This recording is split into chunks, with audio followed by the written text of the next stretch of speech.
Have I entirely fucked this up? I have entirely fucked this up. Hey, Stubby. Give me a second. I may have done a doozy. Haha, my camera's not working. So give me a second. Hey. Camera? Camera? Hello? Ah, hell.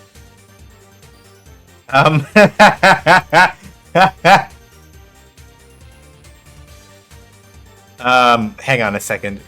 I gotta see if I can, like, poke this. It might have fallen asleep. Screen's gonna go black. This is normal. Hold on.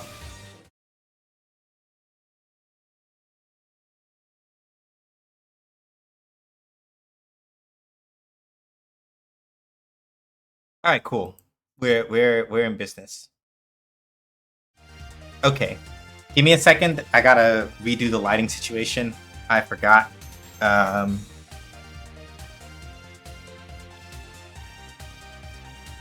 So hang on, let me fix the light.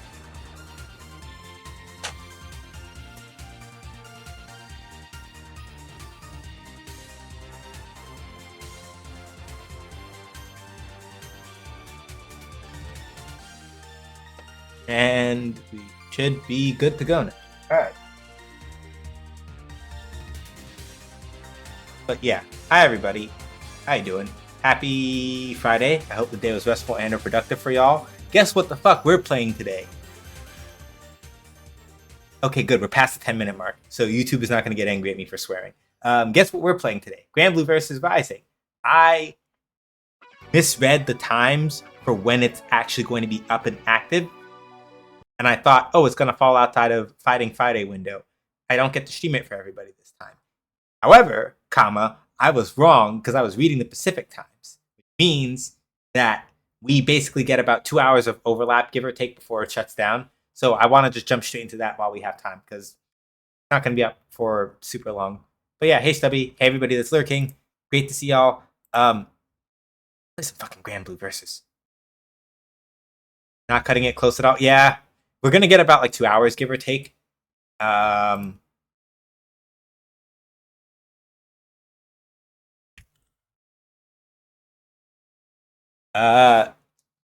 So, one other important bit of news. I forgot to post it on my Gilded, and I'm sorry about that. We got back to Diamond 4 over the weekend with Cammy. So, yeah, we did it. My bad for not remembering to post that in the Gilded. The last couple of days have been a little bit of a mess.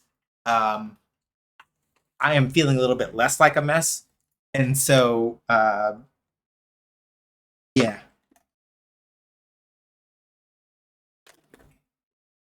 All right.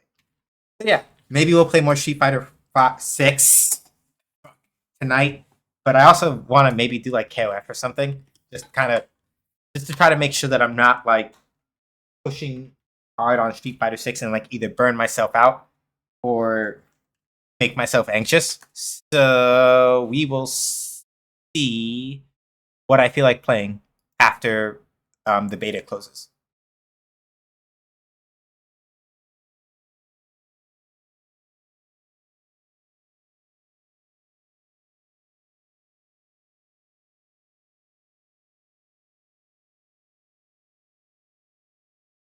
Okay. Yeah,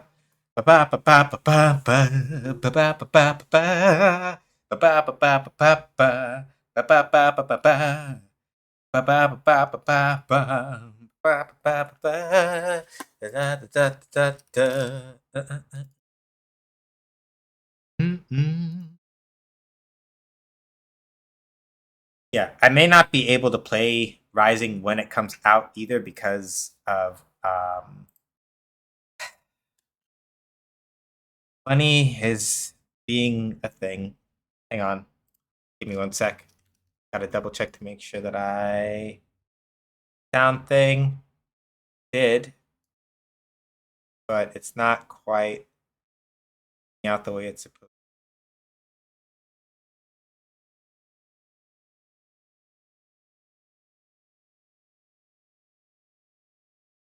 Is that E1M1? No, it's the trailer theme for Granblue versus Rising. I know we don't have sound. Give me a second.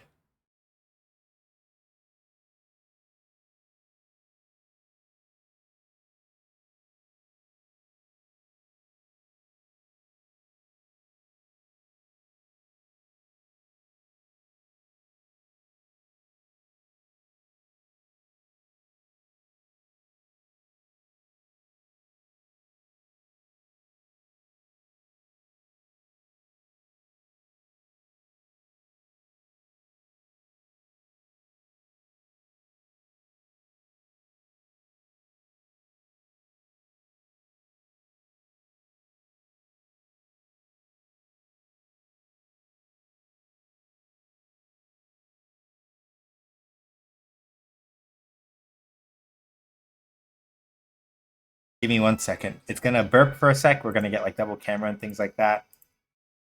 But I'm trying to do it without having to unplug it and replug it. All right, I gotta unplug it and replug it. Hold on. All right.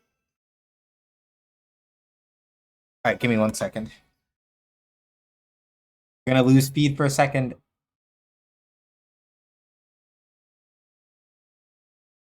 That question came late. There was an oddly long delay, but I think it was on my end. No, it didn't seem to come late on my end.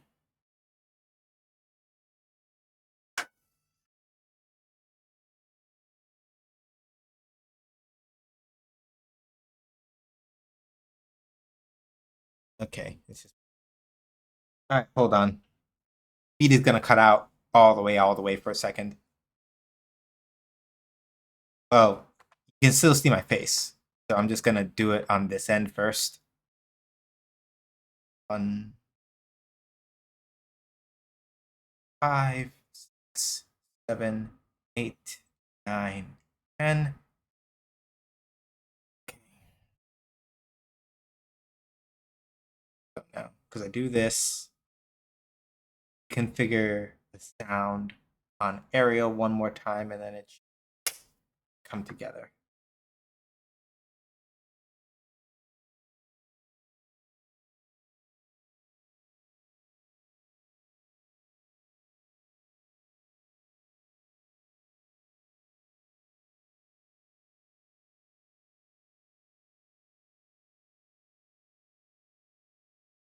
Afternoon, SJ. Hope your Friday's been a good one. Not too bad. Just trying to like poke at this to get us going. There we go. Alrighty.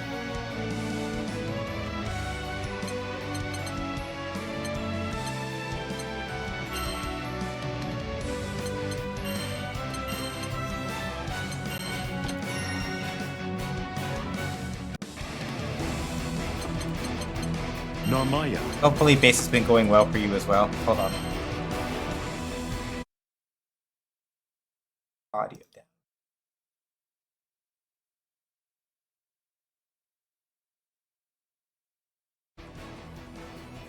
Gita.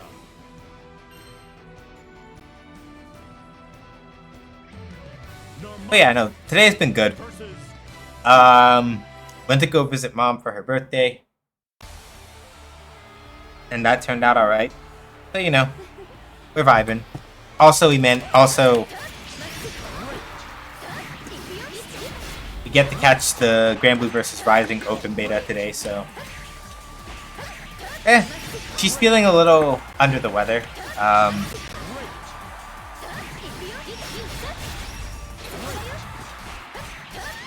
Without getting into too much detail, there was a thing that she needed to have done that got done, and she's still kind of like recovering from that. I don't know much about Grand Blue Fantasy, but I do know it has waifus. Yeah. Here begins Fate's episode. So the nice thing about Grand Blue vs. Rising is that it well, we'll see.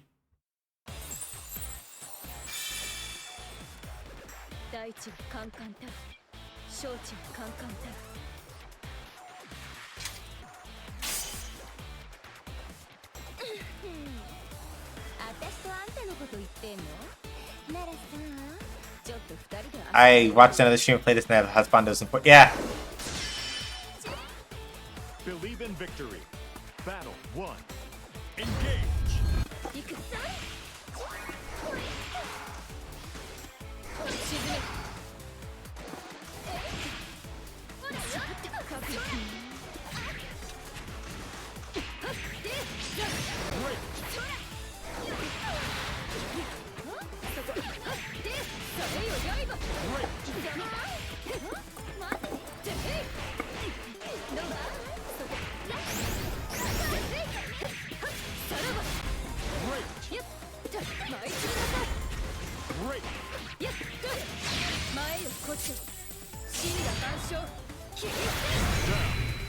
And yes, thank you, Base, for covering that. Yes.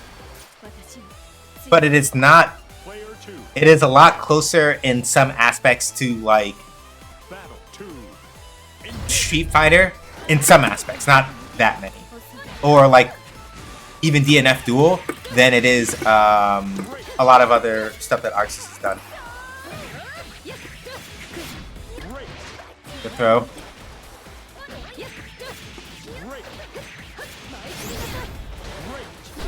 Ooh, that was good.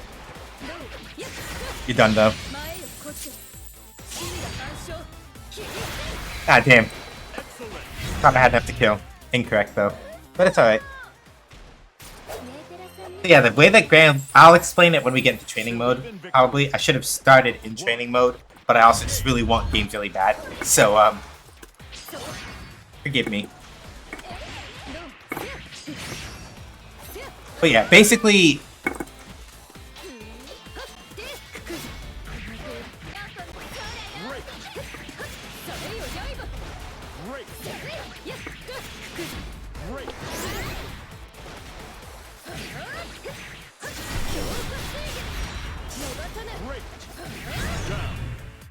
Why are you trying to wake up grab me? That doesn't work.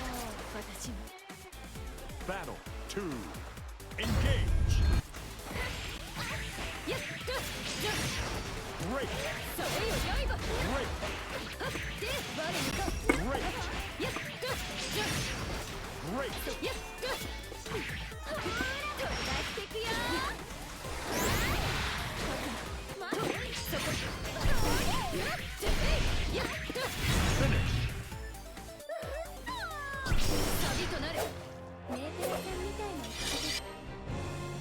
Alright, let me see if I can put...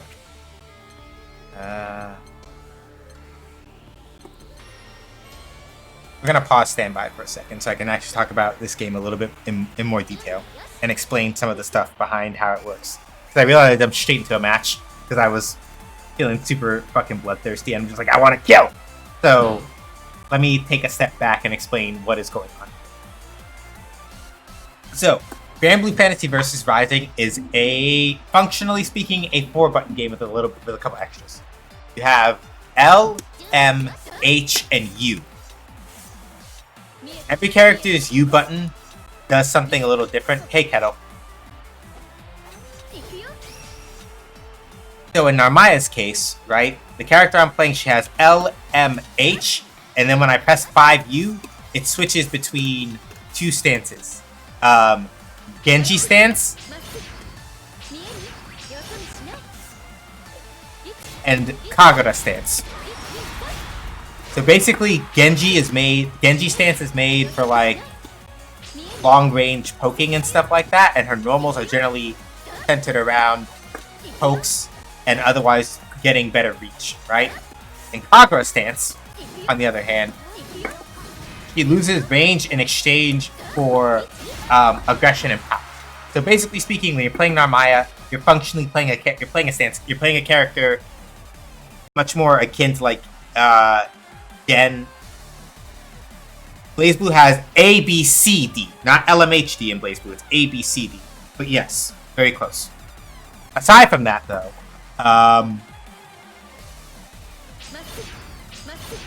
the main thing that is a distinctive point about GBVS is that while you can do motion inputs for all of your attacks, right, you also have the ability to use a special button that is also literally just for, right,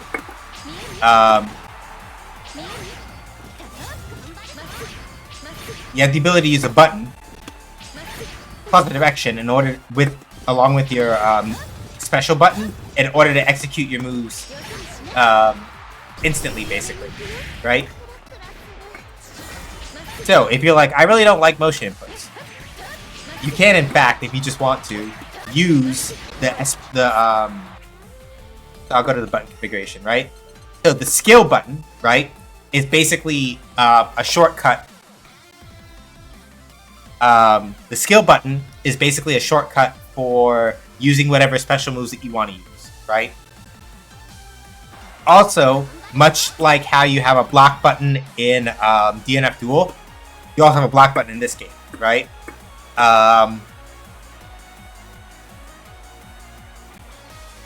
So you have L, M, H, U, your special button, and the block button. While blocking, if you hold block, you can do forward to roll forward, or back to do a spot dodge, right? How easy is it to rebind the keys? You can't change menu keys, but literally if you want to change your attack buttons, press, press, done. Press, press, done. Press, press, done. Press, press, done. Right? Relatively straightforward as far as that goes.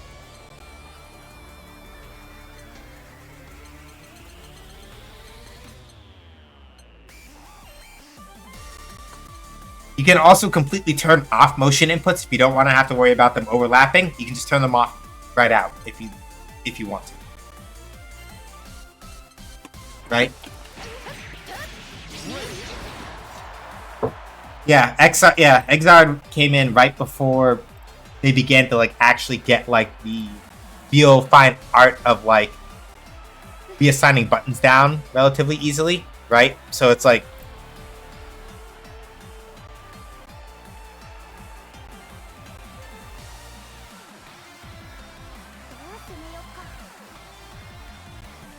So yeah, aside from that, you press L and M to throw somebody. M and H. So let me go to the situational training to explain a thing. So, M and H together does something called a Raging Strike, right? Which allows you to break somebody's guard. After a Raging Strike, if you press the Raging Strike input again, use up a quarter of your super meter to do something called a Raging Chain, which is like a follow-up attack, right? Additionally, if you're blocking somebody's attack and you need to get them off of you, you can do M and H again to do a Brave counter to force them to get away from you, right?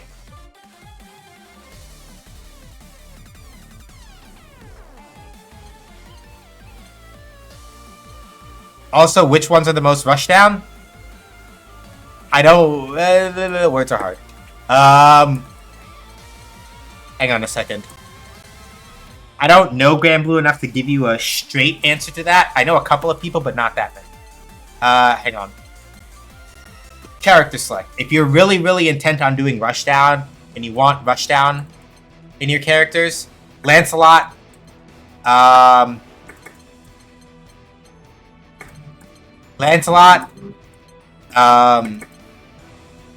who else? So yeah. Sheese,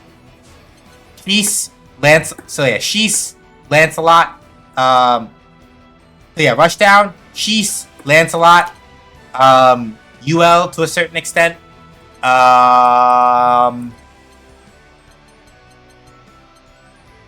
Charlotta, and that's largely it, I think, more or less. Oh, Zeta also, I guess. Those are mostly the people, if you really want Rushdown, those are the people that you pick, basically. I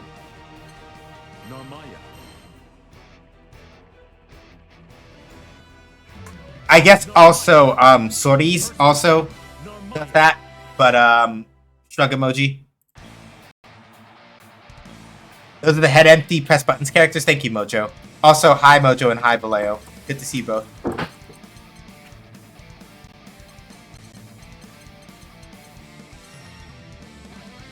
You would pick the Katana Stance character? Listen, I don't have a hand-to-hand character that I actually like. So I'm making the best with what I've got.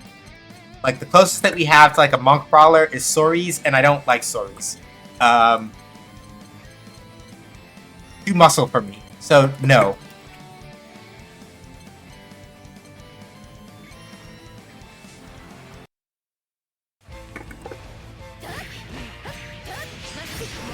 So yeah, Narmaya's whole thing is that basically, right?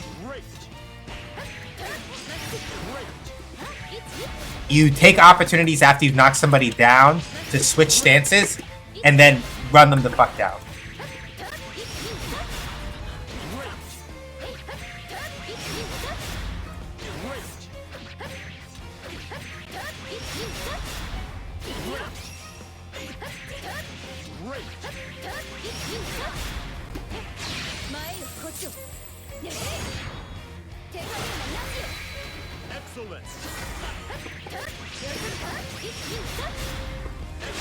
I missed it. Hold on.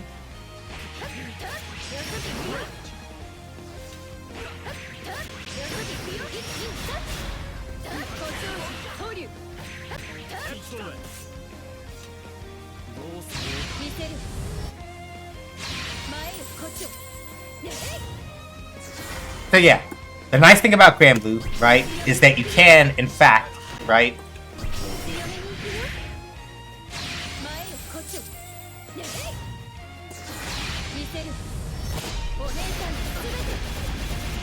yeah, from keyboard, can't rebind, yeah, that's about the only thing you can. And at this point, this is one of those times where I have to say, unfortunately, probably they are never going to actually get that right. That is just not going to be a thing that they think about, because they're like, well, if we let you rebind the menu keys, what if you fuck up and forget to, like, what if you fuck up and bind them wrongly?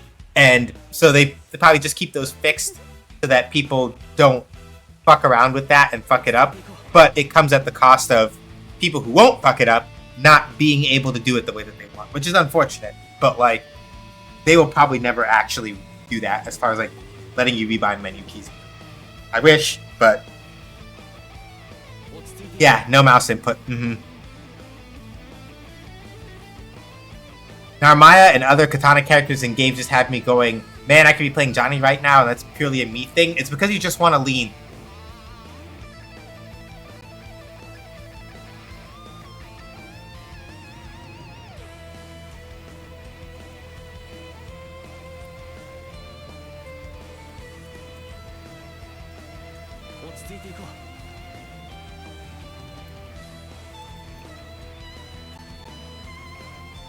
Sorry, somebody said something ridiculous, so of course I have to yell about it.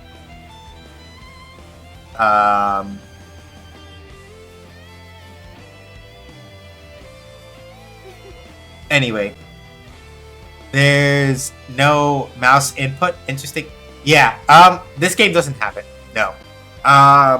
Street Fighter 6 having it is kind of impressive, but Capcom is a little more forward thinking about these things to a certain extent. I don't think Strive has it either. Like, ArcSys is not thinking about that type of thing. They don't do that.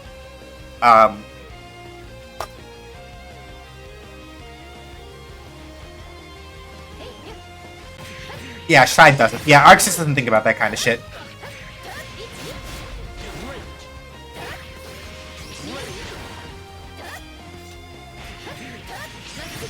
Yeah, Capcom's been super into that stuff. Yeah. So yeah. If we had a monk character that wasn't Sori's, yeah, they're like, no mouse on console, so shrug. Yeah. So yeah, if you actually want to know what character I would like in Granblue vs. Rising that would make me switch off of using Narmaya, go look up Aliza, A-L-I-Z-A, Aliza Granblue. Just go look her up, and you will understand that that is the only character I would switch off of Narmaya from. I was a Jita player for a little while, because Jita is also pretty cool, but I need, if I don't get katana combat, I need hand-to-hand combat, and Sori's is not my kind of character for that. Shu, like Seox, that guy kind of is, and he's also voiced by none other than Nobuyuki, aka Link / Joe Higashi, Hiyama himself, but not enough for me. Yeah, like, where's this motherfucker? This guy?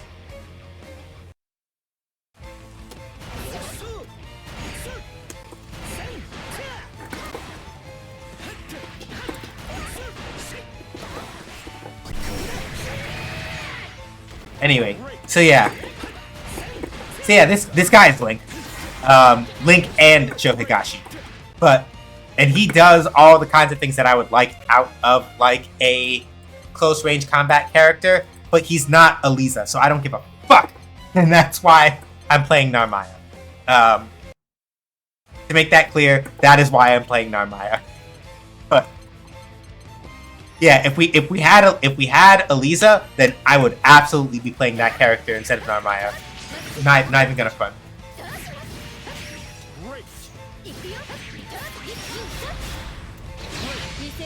But yeah, the nice thing about Grand Blue versus Rising is that you can do the manual inputs for your Skybound art, which is your super move, as well as your super Skybound art. Like you can do the manual inputs for those, but if you're like, man, or like, damn, doing double quarter circles is like, I don't like doing that. That's a pain, right? Aside from the fact that you can access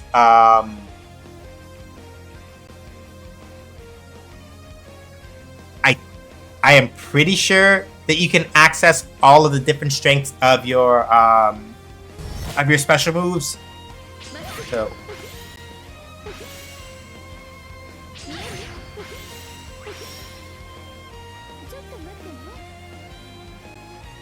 hang on.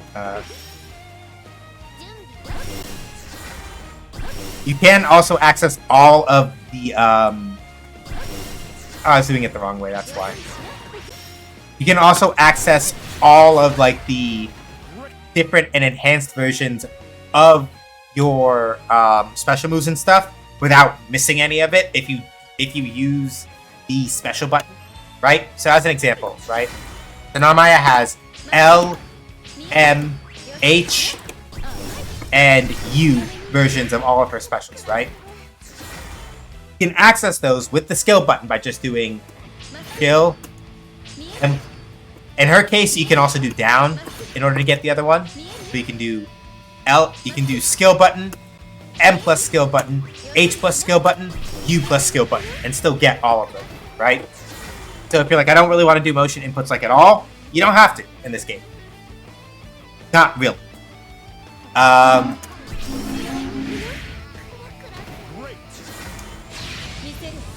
If you want to do, there's like one exception. If you want to do like your Skybound art motionless, you do a quarter circle forward and press the skill button, and you get it. When your health is low enough for a super Skybound art, you do quarter circle forward, H plus skill, and it comes out. Right? So command list. Let me go over here, right?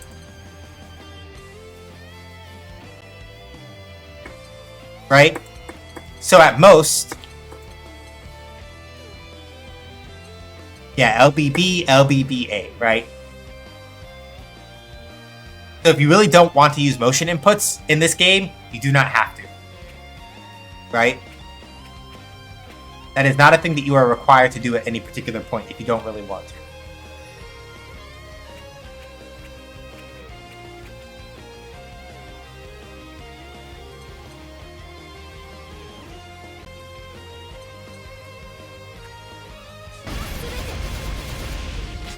So in my case, right, there's also Diavolo. The one character that get me off of Sigrid would be Nicholas just because he's a common writer. There's also Beelzebub because he was voiced by both the English and Japanese voice actors to play Diavolo and JoJo. Yeah.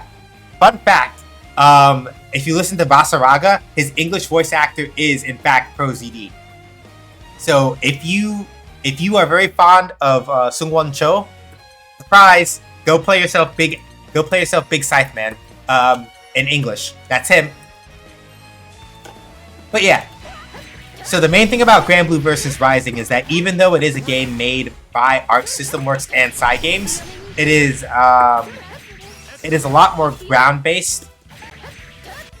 It's a lot more ground-based in some aspects than a lot of their other fighting games are. and is much more reliant on like you having a good sense of like spacing and control, not doing a lot of jumping. New to this game are things like dashing normals, for example, and things like that. So you can make some stuff happen with movement, and characters do have a lot more kind of like spice and flair than they used to. But if you're like, I don't really like how Strive has me all over the place, and I don't like that, or I don't like the way that like DNF Duel is like really wild and out of control, you can try Grand Blue versus Rising.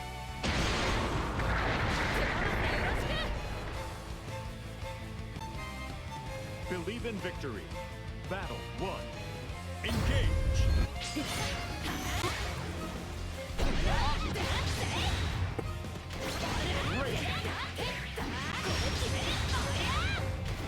Great. Great. Great.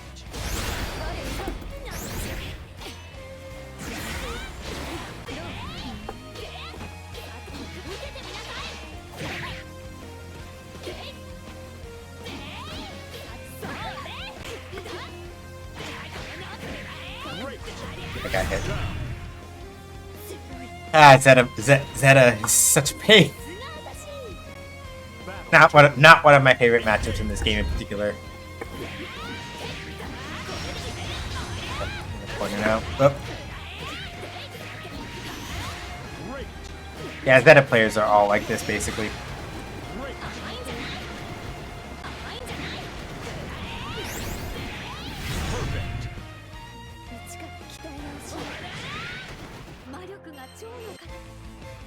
Believe in victory. Battle 1. Engage. Nah, I get fucked.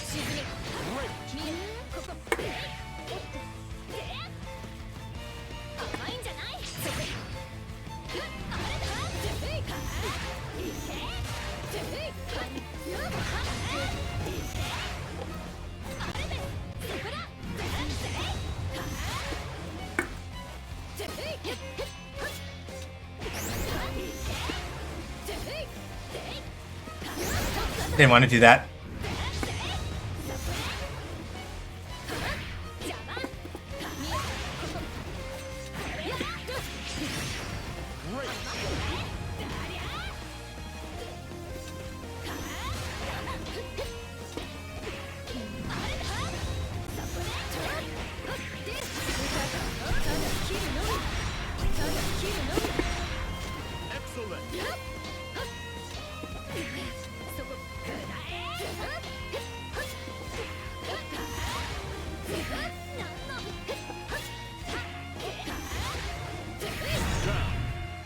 Zeta is the textbook definition top 2. Yeah. Yeah.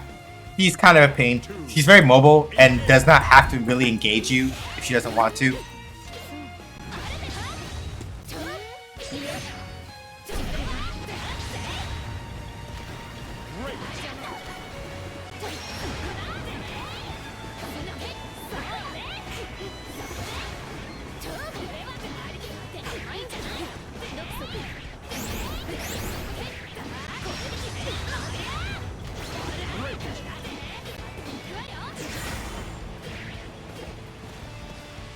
Yep.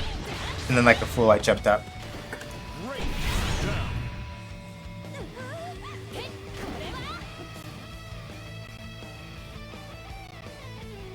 I have to stop being I have to stop being so impatient, really.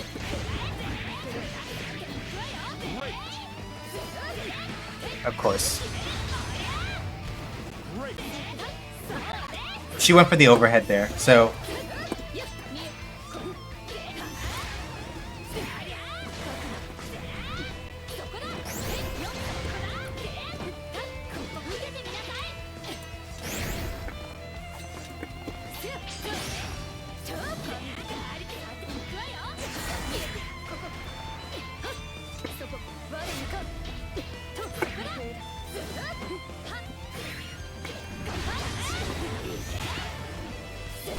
I'm dead. Ah. Yeah, Zeta's kind of a pain because a lot of it is that She has the fear to give herself a lot of range. She doesn't have to engage you. If she pokes you with the one charging move, she can then like back up and she can then back up and be like lol, lol, no, nope, lol, lol them out and not engage you at all, which is like really whew.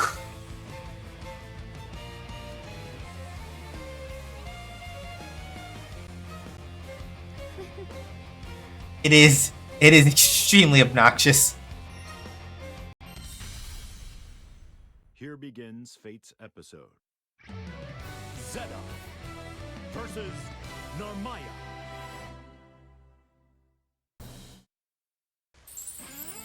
Believe in victory. Battle 1.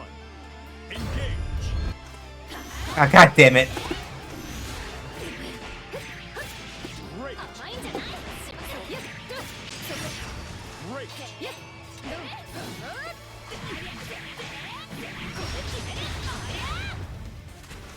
Great.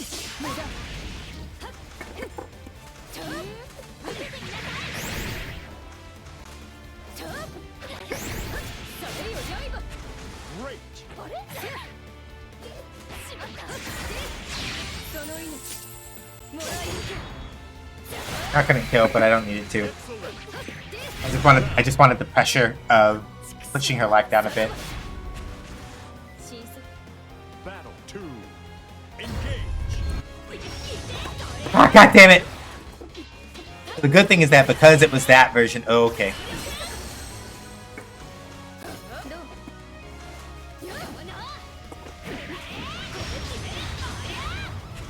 Great.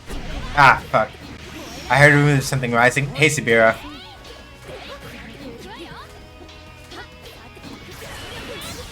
Ah, God damn it. Yeah, I'm dead. Fucking Zeta! Hate this character a lot. I'm a little salty. I admit it.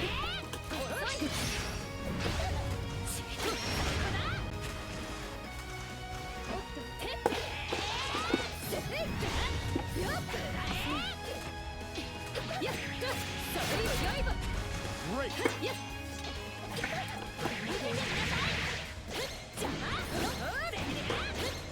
Fuck. Piss off.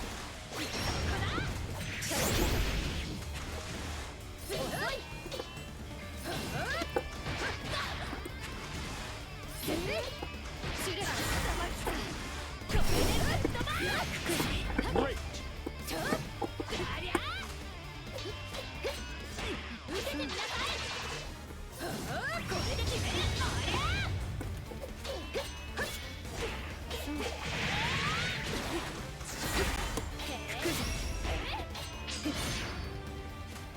Nope. No, I'm blocking that. Fuck you! I thought I was blocking that. Great.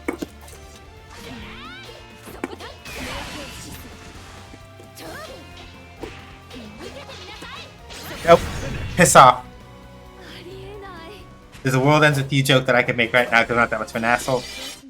I appreciate that. Mostly because also if you did it and I got annoyed by it, you know perfectly well what fate would be awaiting you next week. You know.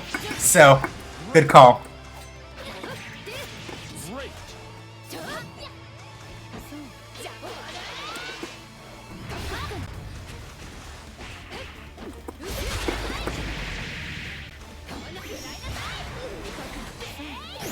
Not gonna pull a CJ, don't you worry. Good. Yep. Raging Chain.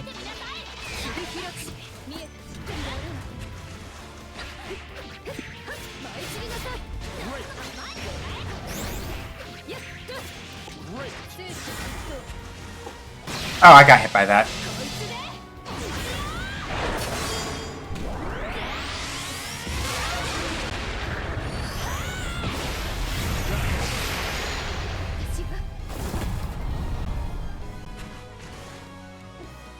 Battle 2.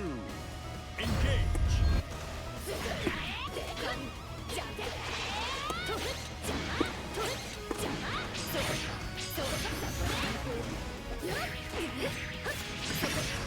Great.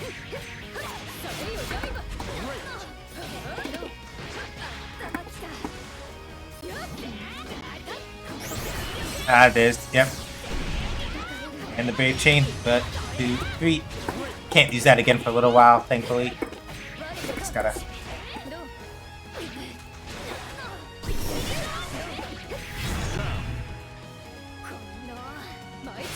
There we go. Battle 3. Alright. Engage.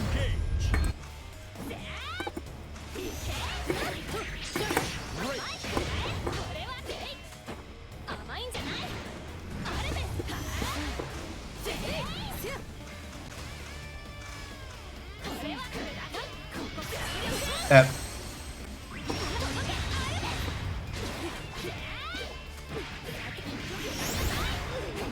Great. And Excellent.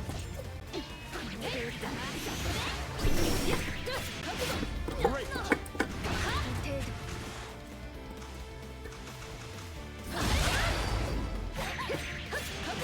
Great.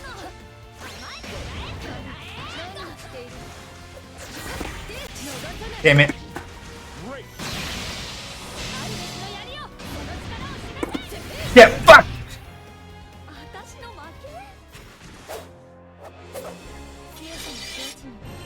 God.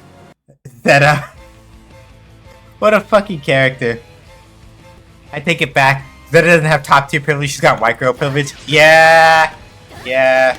But how are you doing, Sabira? Hopefully well. Good to see you. Forgive me for not greeting you more immediately. I was busy fighting for my life against Chai Latte. Against Miss Chai Latte right here. Here begins Fate's episode. Narmaya versus Siegfried.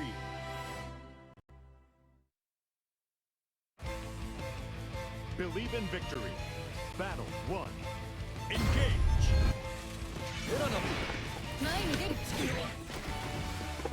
I also keep forgetting I have running normals.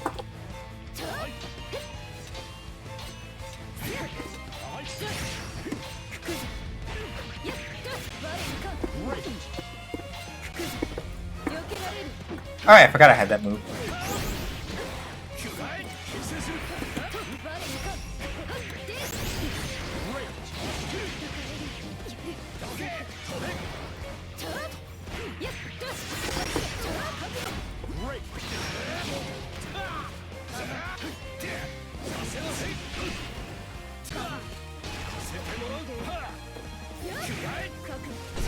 That's my own fault.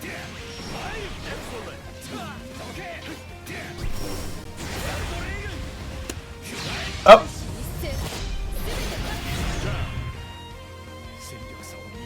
Bishonen named Siegfried with dark armor and a big sword. I've seen this before. I don't know if I'd count Soul Calibur Siegfried as a... Pardon me. Maybe he has that vibe actually in the later games, but...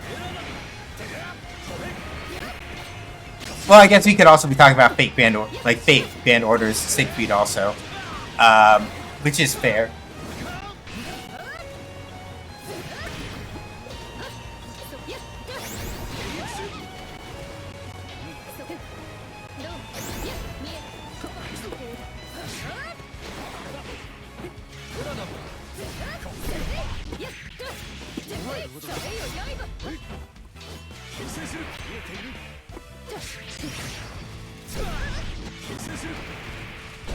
That's fair.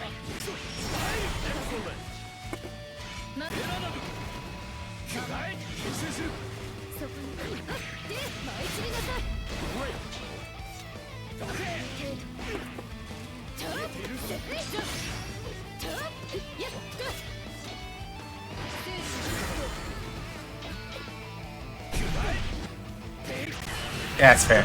I'm jumping too much. And they finally woke up to that, and that's why.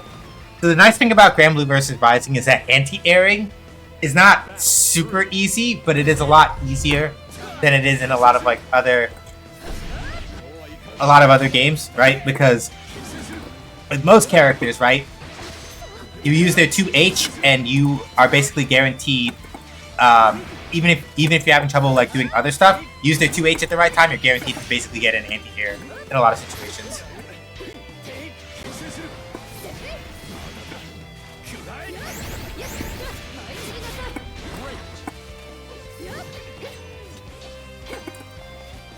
Yeah, that's fair.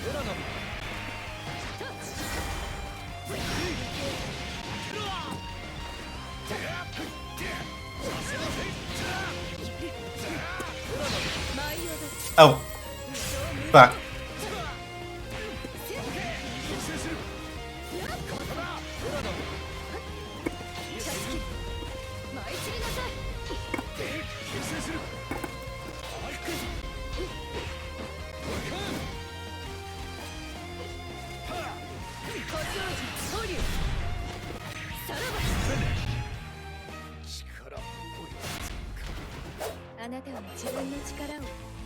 Believe in victory. Battle 1. Engage.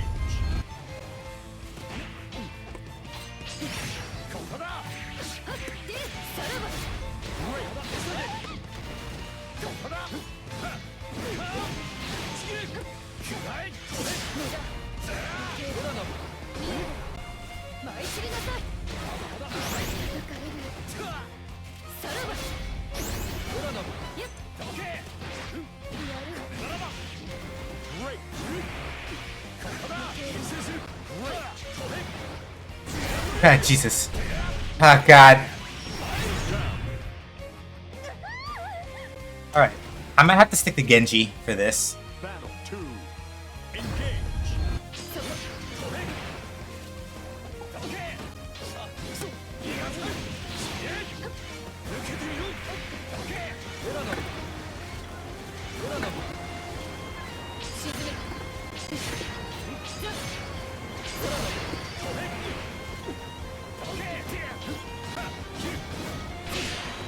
Oh.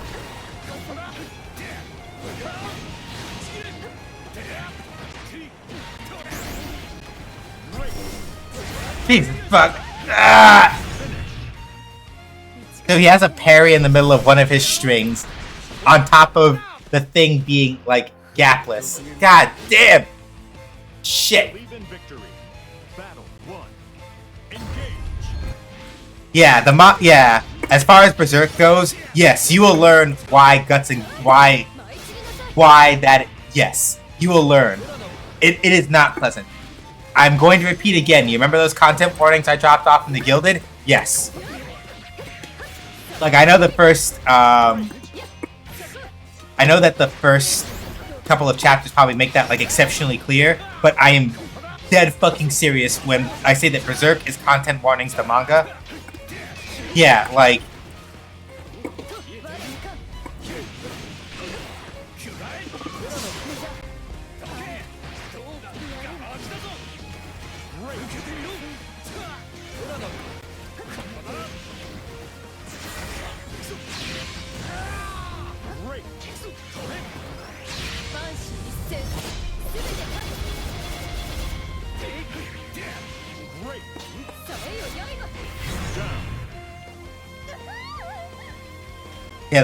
Yeah, So many horrible, horrible things happen at the end of it. It's bad.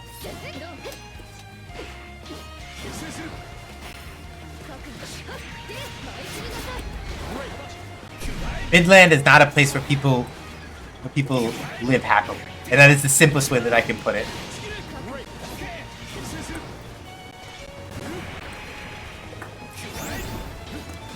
Piss off.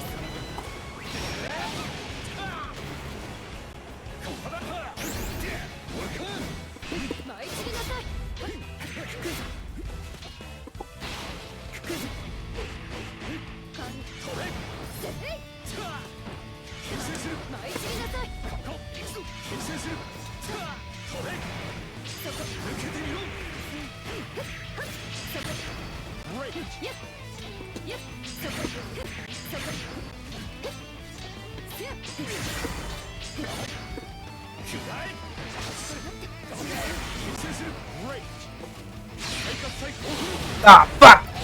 I'm dead. I mean, I figured from the first page, Instant World, not as edgelord as I thought. Yeah, I'll put it like this. Kentaro Miura, bless him. This is gonna sound weird when I say this, but I think people will understand what I mean when I say this.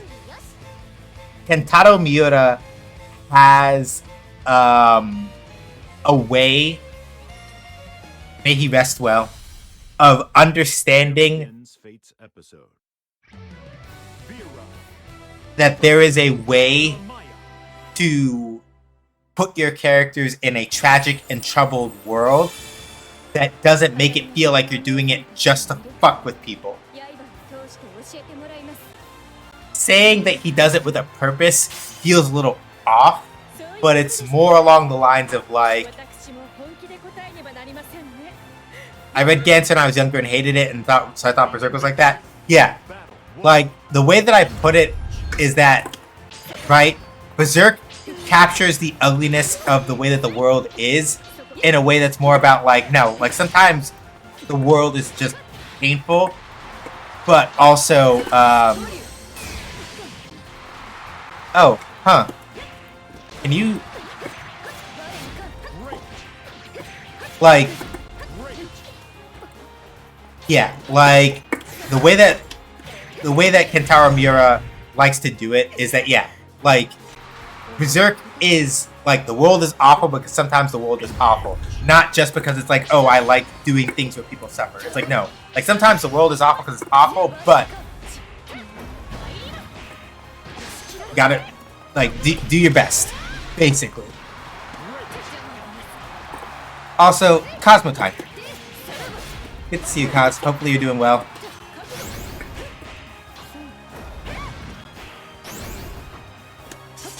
Yeah, fuck! Okay, yeah, I got thrown.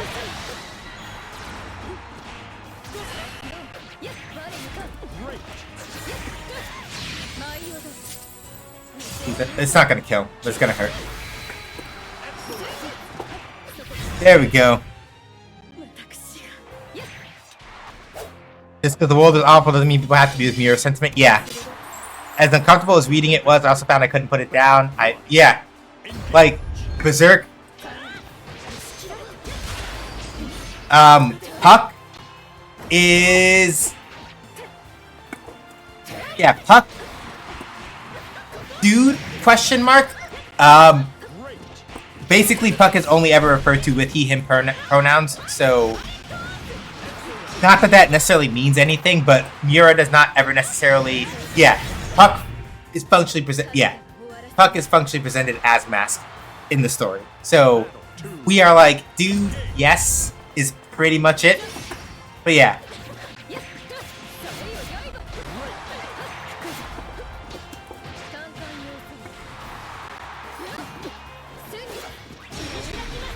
Alright, don't have a DP for a while.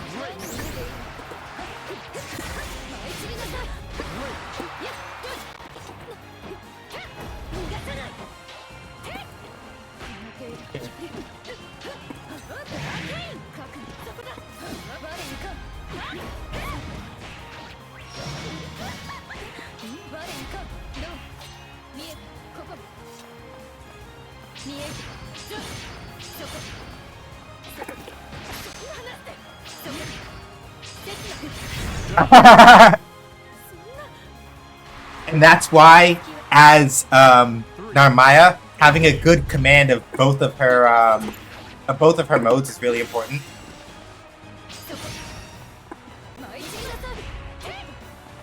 Also, hey Raziel, how you doing?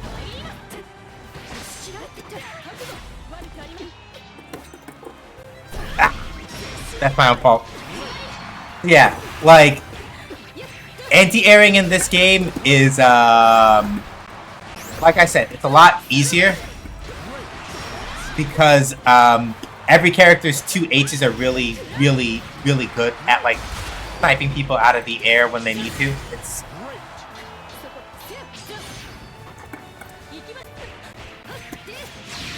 gotcha.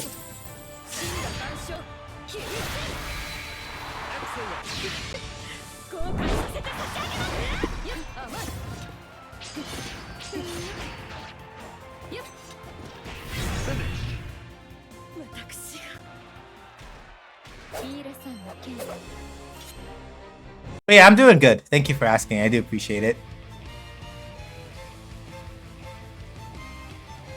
Yeah, Automata really is really nice. Yeah, people who say Puck is needless comic relief don't understand that Puck being there is necessary for both Mira shedding insight into the world while also keeping the entire... Yeah, no. Black Swordsman arc would be really fucked up if we didn't have Puck there. Like, more fucked up than it already is. And yeah, Guts' face in the panel, yeah.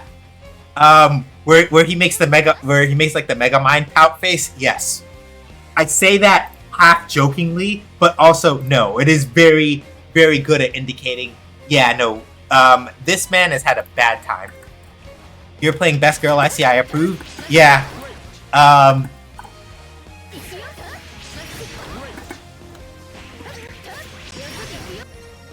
Narmaya's playstyle, I just really enjoy it a lot.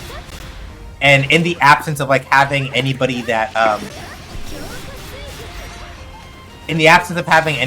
like resounds with me a little, or like resounds is the wrong word, it resonates with me a little bit more, it's probably Narmaya all the way. I could probably be like a pretty decent Jita player and make it work, but like in the absence of like having Eliza, this is the best I got. So this is what we're doing.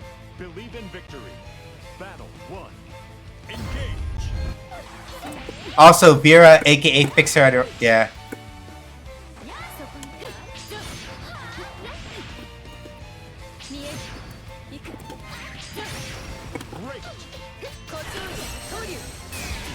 Okay, I see.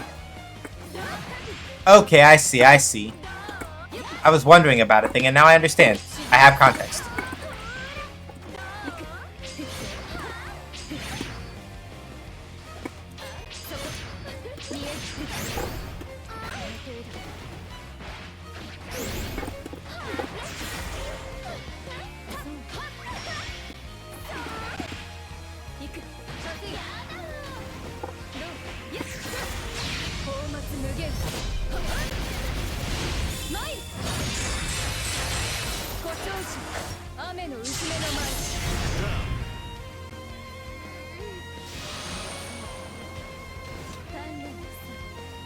Battle 2. Engage.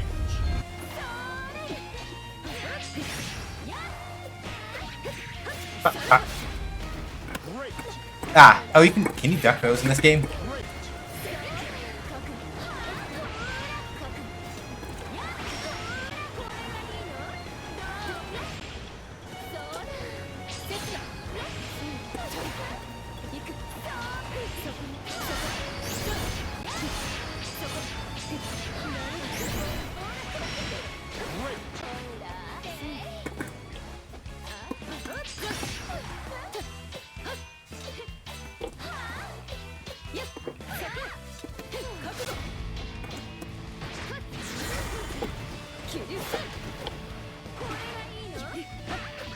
Dead.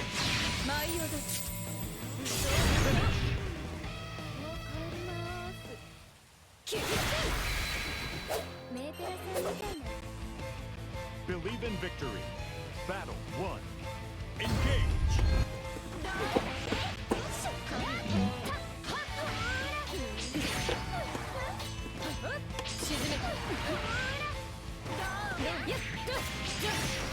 Great.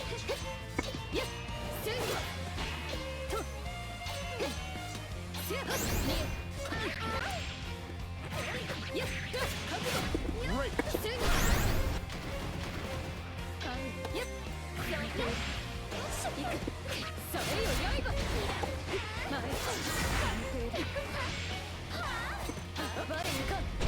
Great.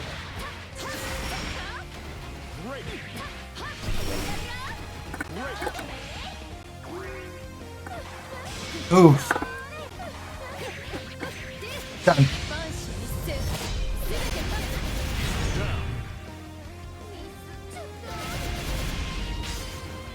Narmaya is so cool. Love this character so much.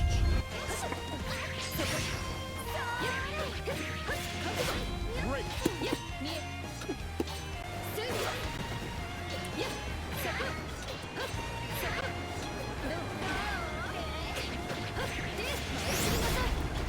Great. Yep, that was good. Great. Oh, right. Great.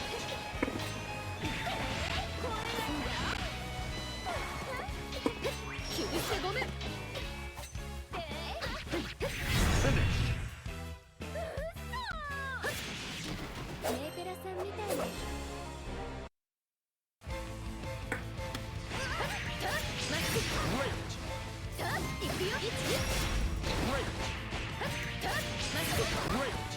I love Narmaya and Anila, but I think gameplay-wise, Cagliostro resonates with me the most. Yeah.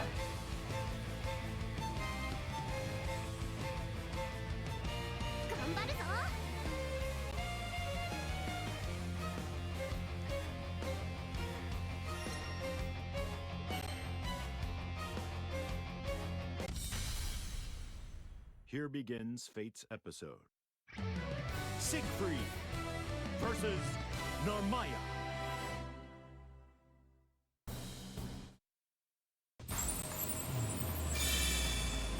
I wonder how Cheetah plays. Is she mid-ranged?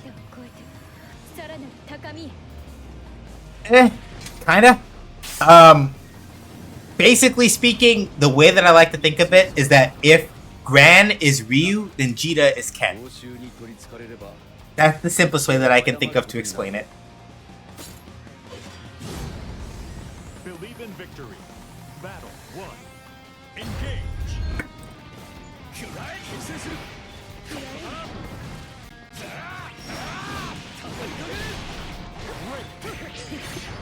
Great. Great.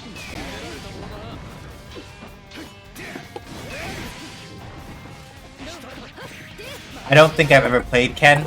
So, functionally speaking, what I mean by that is that Jita and Gran have very similar gameplay styles in the same way that Ryu and Ken do, and that's like, alright, yeah, I can throw fireballs, I can do this, etc. But Ken's whole thing is very specifically that he trades a little bit of the practicality of like Ryu's moveset for deliberately aiming things that are a little flashier and a little bit more on the I'm going to press my aggression side of things than Ryu does. Granted, the comparison doesn't completely hold up in this game, but it's close enough for the purposes of what we're talking about here.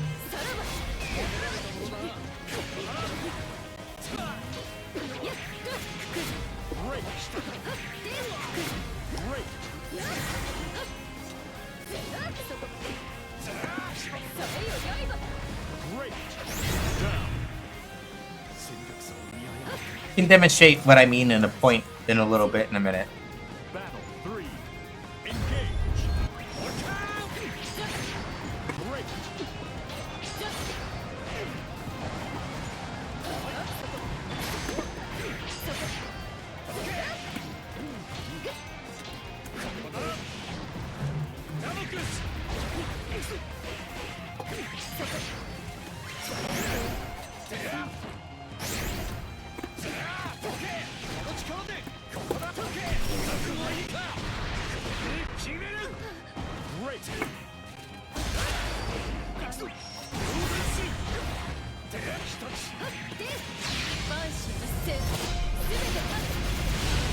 Oh, yeah, there's the kill, I think.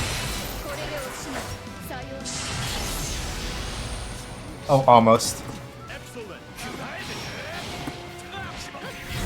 Damn.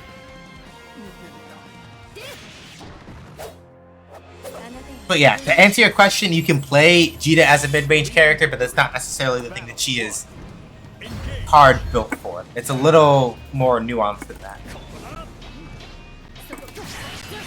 So yeah, it doesn't mean you would be wrong playing her as a mid-range character, but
Battle 2.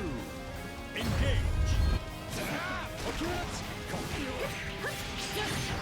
Great. Great. Great.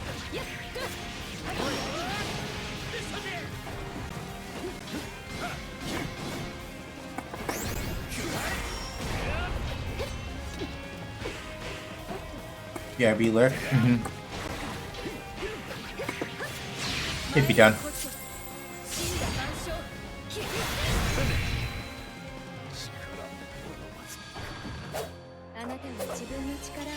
And I'll wait until Keto comes back before I properly like demonstrate the way that, or try to properly demonstrate the way that you play Jita. It's gotta wait a little bit. So when Keto comes back.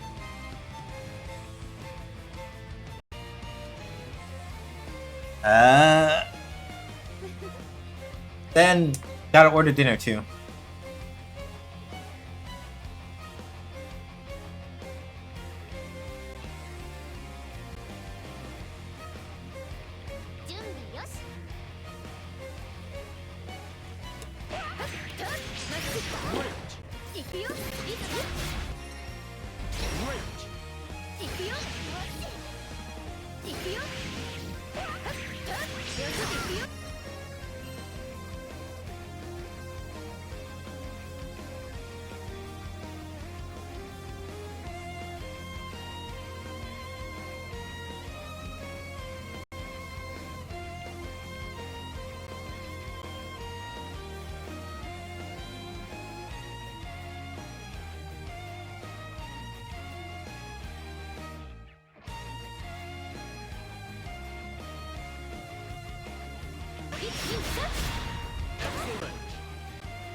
Oh, okay.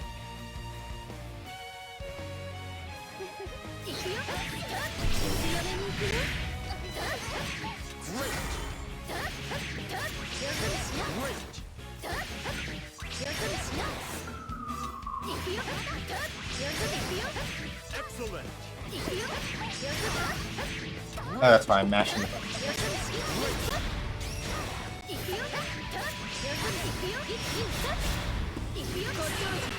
Okay, cool. So that's how you do that. Normally you would switch back to the other mode to do that. But on the off chance that I drop that, I can just stay in the mode. I can just stay in Genji. Do that and then okay, here we go. Alright, it's Lancelot.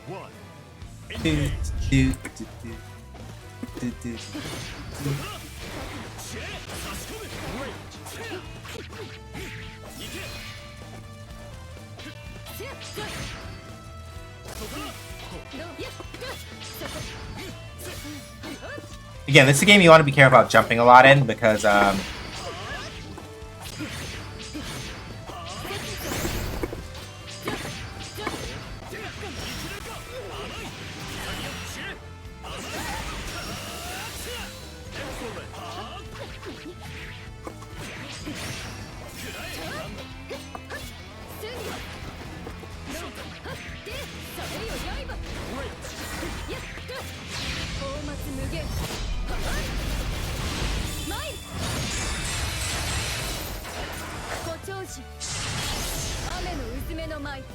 Down.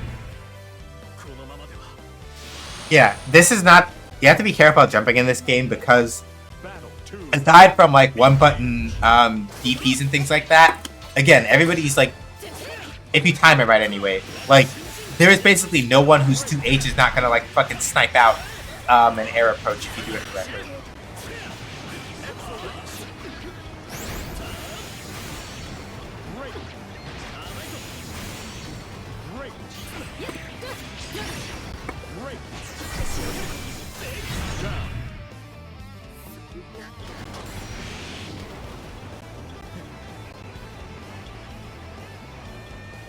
Battle 3. Engage.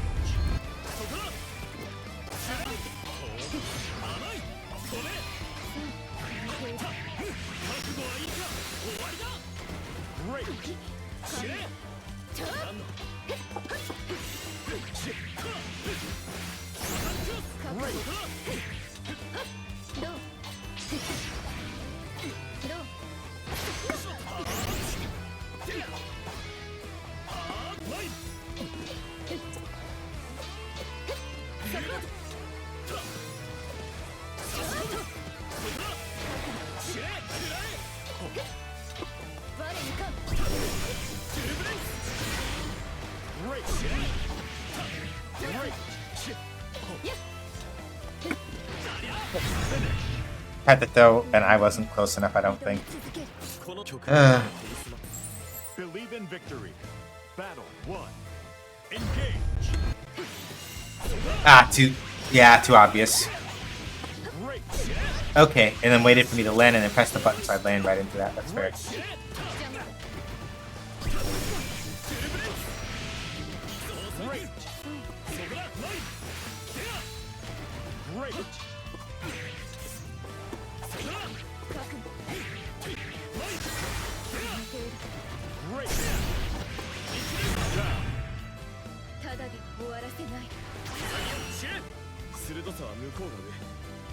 Battle 2. Engage.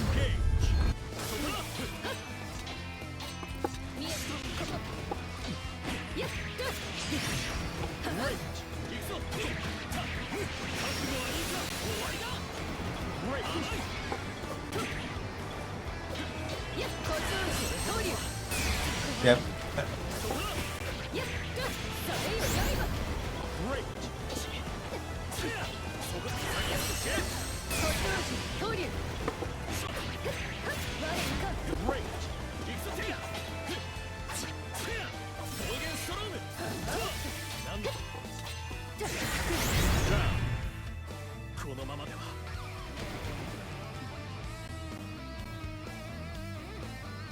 Battle 3. Engage. Great.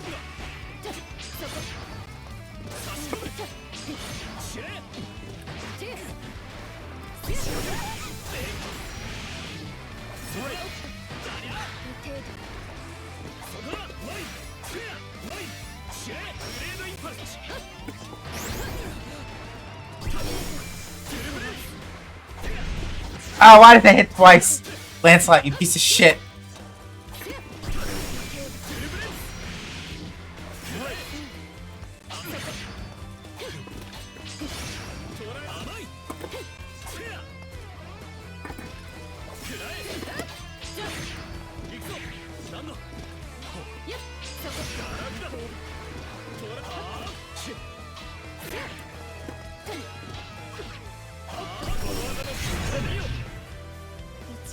Damn it! I'm not sure if I would have been able to super through that. The timing might not have worked.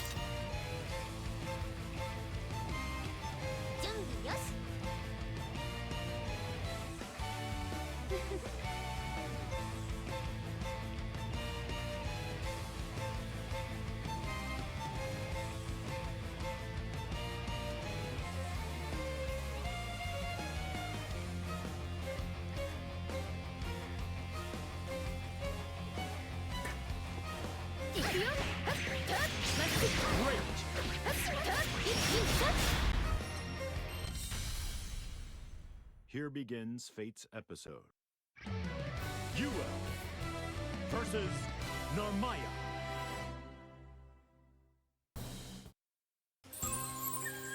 Believe in victory. Okay, we got about half an hour left before. Engage.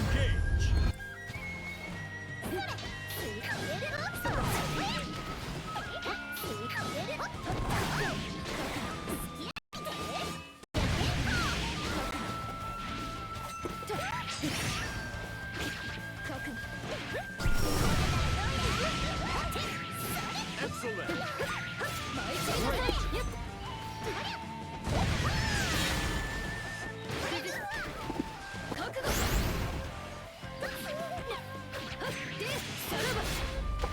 Great.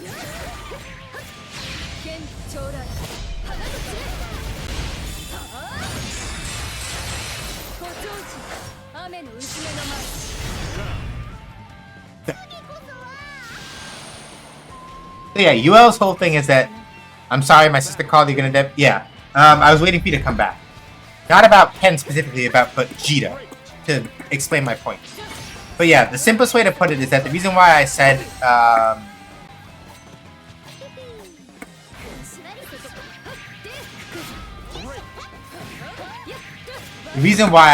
that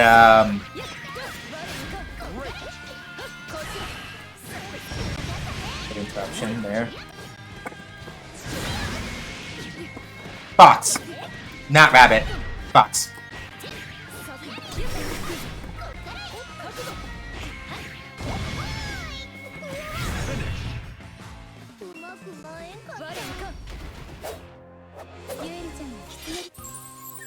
Believe in victory. Yeah, UL's whole thing is that she has stances that she can go into after certain special moves. Great. And that kind of like changes the way that she plays when she's sitting in a stance versus when she's not. It's different from the way that Narmaya does it because she's not permanently switching over. When she switches, it's like she's holding the stance for a little while before she does other stuff.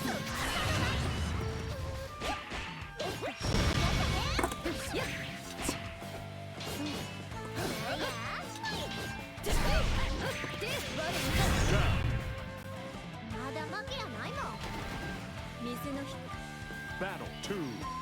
Engage.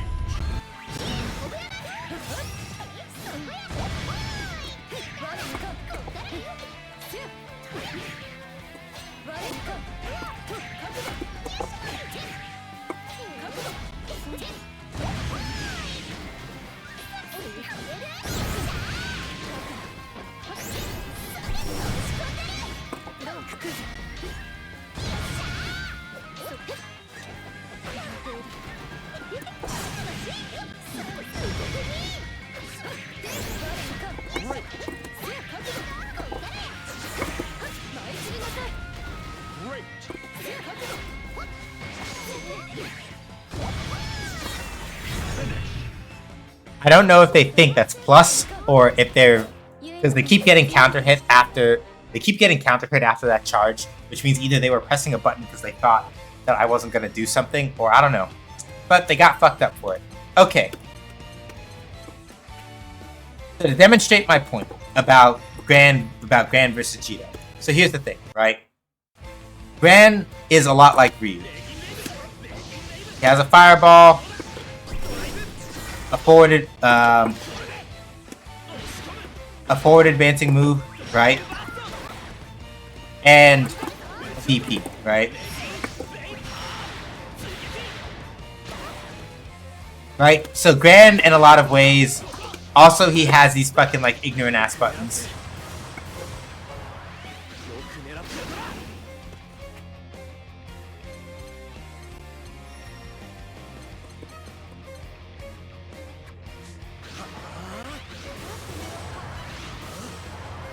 And he can also like charge up and store his U input. And if it's charged up enough, he can get combos and stuff off it, right? So this is Gran. In a very basic way, he plays a lot like Ryu. No fireballs to annoy people. and then use like your DPs and other stuff to like get them to use your fireballs to annoy people, get them to jump, hit them with DP and other stuff. Charge up power rays, do ignorant, silly things, and you're basically good, right? That's Gran. Cheetah is very similar in that aspect. She also has Reagan Lave. She also has a Reagan Lave, but unlike him, right? Unlike Gran, she can charge it for a little more pressure. And she doesn't have like a forward moving pick the way that like Gran does. But instead, she has yeah, she also still has like a DP also, right? Right? So those things are very similar to the way that Gran works, but the main difference is that Gran mostly has his boot. Like Gran has his boot as a way of like advancing on people. Like Gran has his boot as a way of advancing on people from farther away. With Jita, she uses these as like a pressure tool.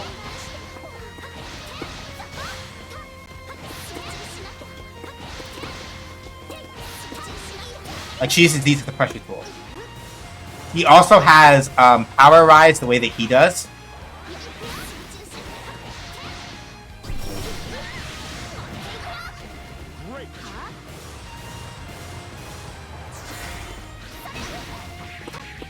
And can use it in a way very similar to him.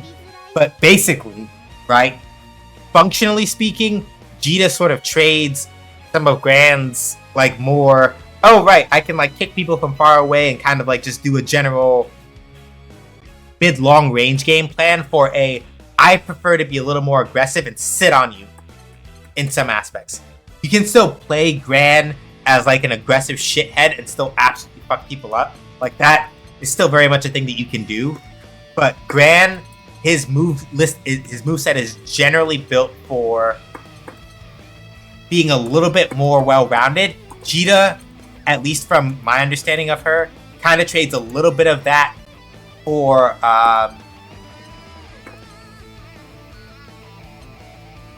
pressure, right?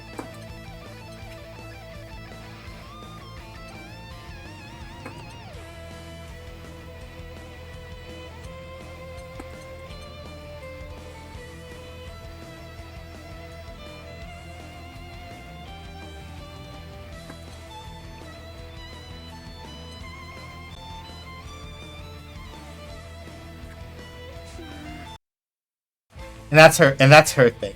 So basically, and that's why I said that it's kind of like the difference between Ryu and Ken, right? Because Ryu, generally, in Street Fighter, right? You can play Ryu aggressively, but it is, and Mojo will attest to this, right? Playing Ryu is,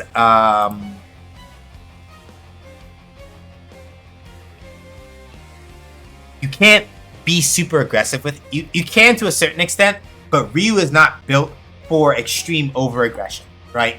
Like a lot of what Ryu trades and gets on by is like by not being like an obnoxious shithead when you're trying to play Ryu. Because if you push too hard with Ryu, he is not built for sustained, lasting offense, right?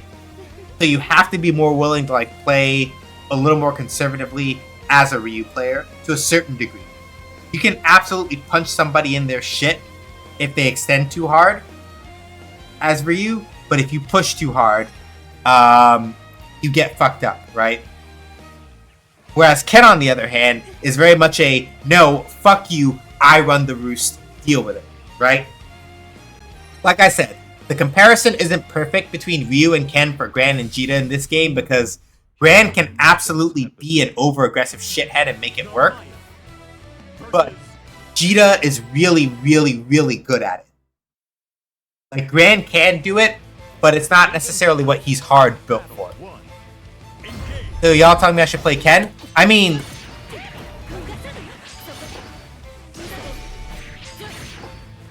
If you play Street Fighter 6 and you're like, yeah, I'm gonna play Ken, and you like to be aggressive, it'll work. He's a character that is very much built for that.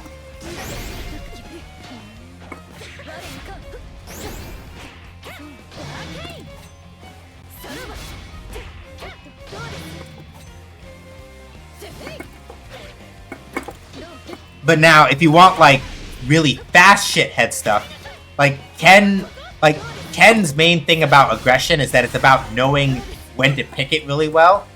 Cammy is a little bit... Cammy doesn't get away with as much crimes, but Cammy's more mobile than he is, in my experience. I tried to mash out of pressure at literally the worst possible time.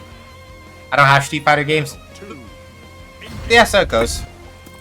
But yeah, in this game, you might like Jita, you might like Sho, you might like Lancelot. Like, those are all characters that kind of like do like shithead pressure things really well. And also move pretty quickly in some form or another.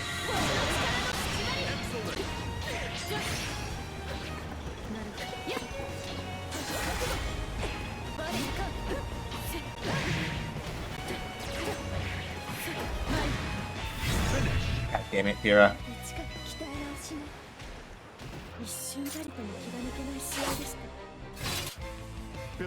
Getting into holiday sale, yeah. I don't know how much Street Fighter 6 will go on sale for, but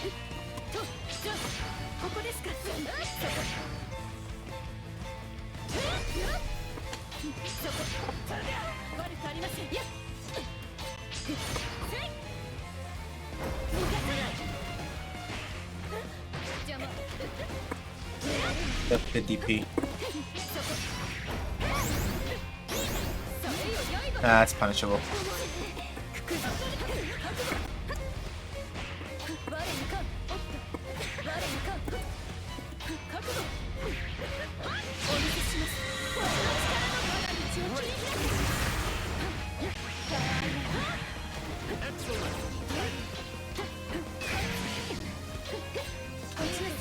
Ah, fuck.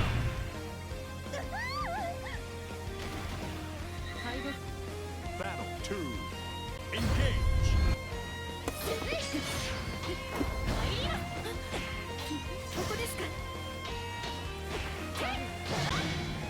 That's some character design. It's very 6 appeals to me, but I'm saving for... Yeah.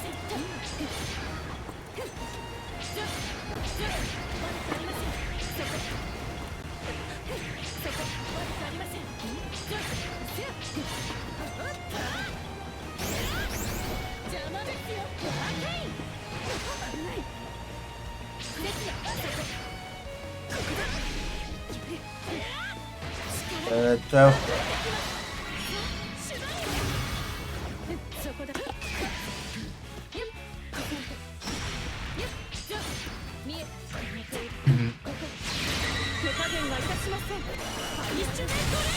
Ouch.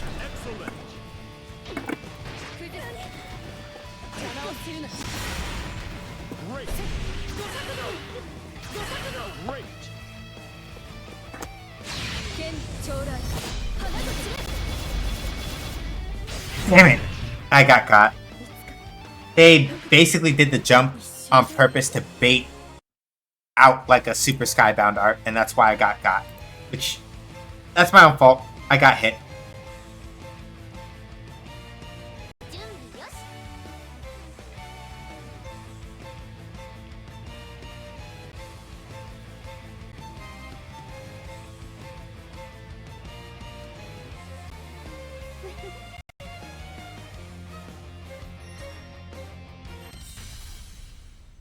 Here begins Fate's episode. Anila versus Narmaya.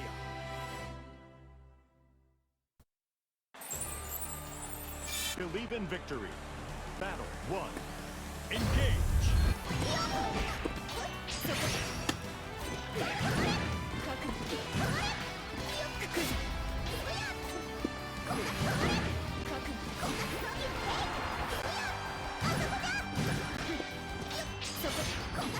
Okay, now I understand. Yeah, Anila is not beating the Terry Bogard accusations. I get it now.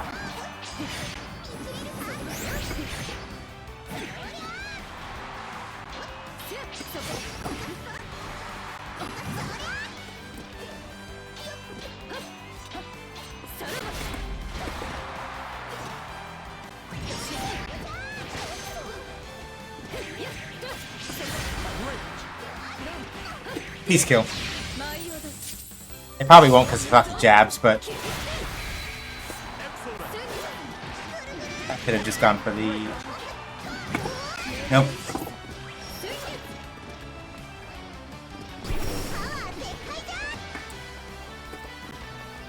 Hang on, what am I doing?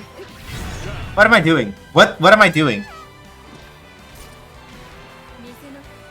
Battle 2. Engage.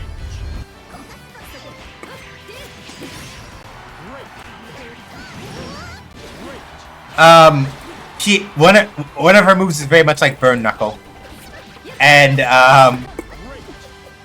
basically, at least like, yeah, like she has like the Goat Rush as Burn Knuckle. She has Goat Shooting as Power Wave, things like that.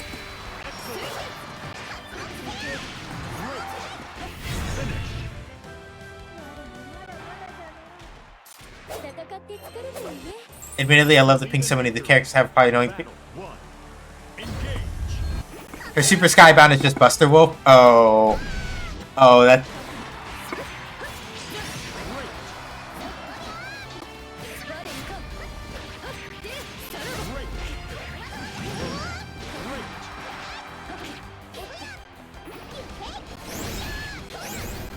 Yeah, Power Wave.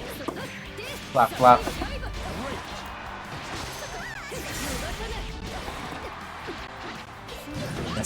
Messed up my throw.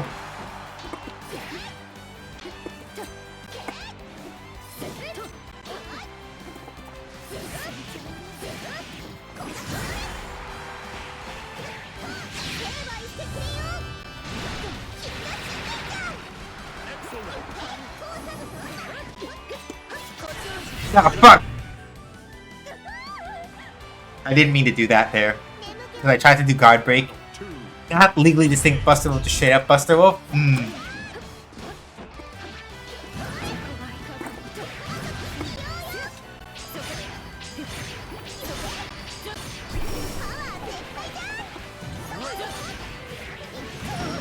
Yeah, Burn Knuckle. Her DP isn't Rising Tackle at least, but like...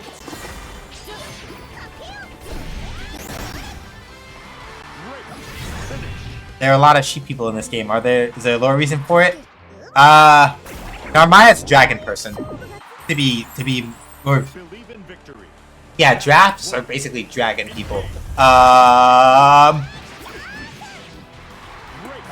short answer is that there are at least, yeah, draft. I don't think all draft are sheep people. I think Anila is not a draft, but I don't remember because I don't know Grand Blue lore.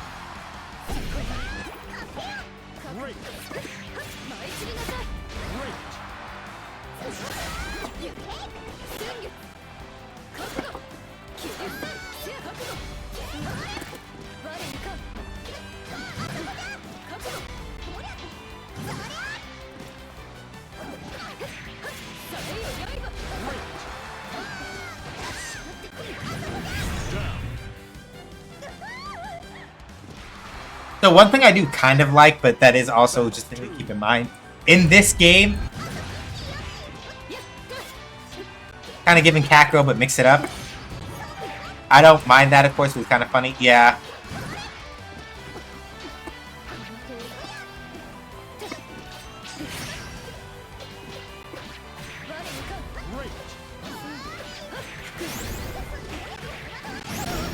Yeah, I know. Yeah, more or less.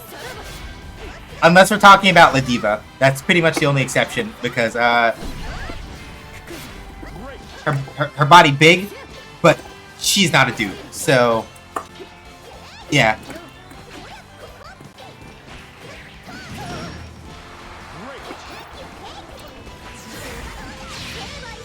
Wait, the dudes don't look like this? I demand she... Like I said, I don't know if Anila is a draft or not. So don't quote me on that. Like what Mojo and I are saying is that people like Narmaya, most of the dudes from Narmaya's people are not built like her.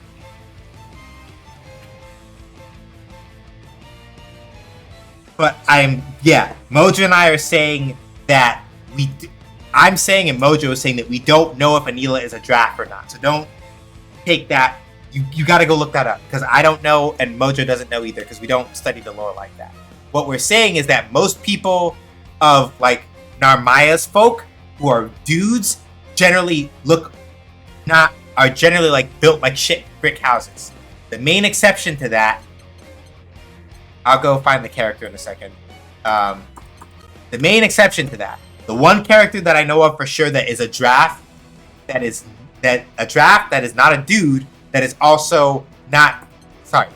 The main person I know who is a draft that is not a dude, who is also not built like Narmaya, is Ladiva.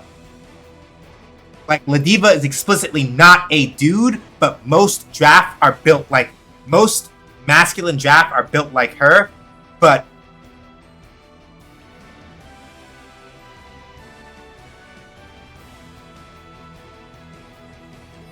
Ladiva is an example of a girl draft that is not built like Narmaya.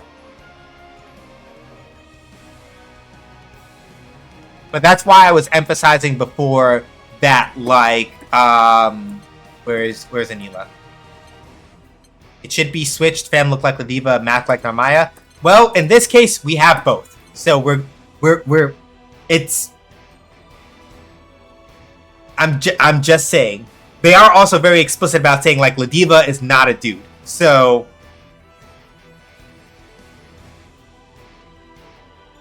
we take those.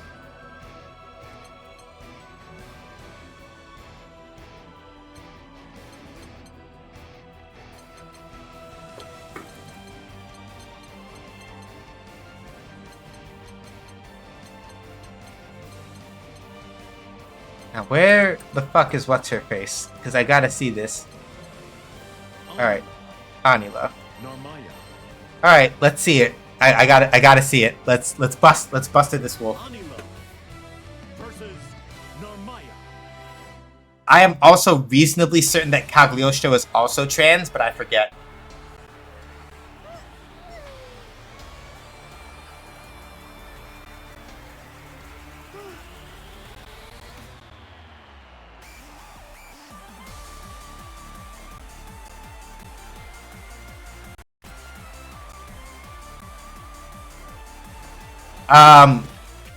Cagliostro.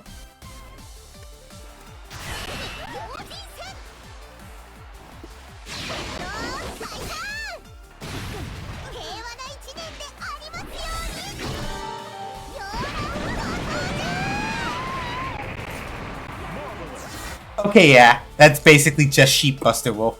That's fucking hilarious. Lol, Lamau, lol, lol, lol. But yeah, Cagliostro. Trans.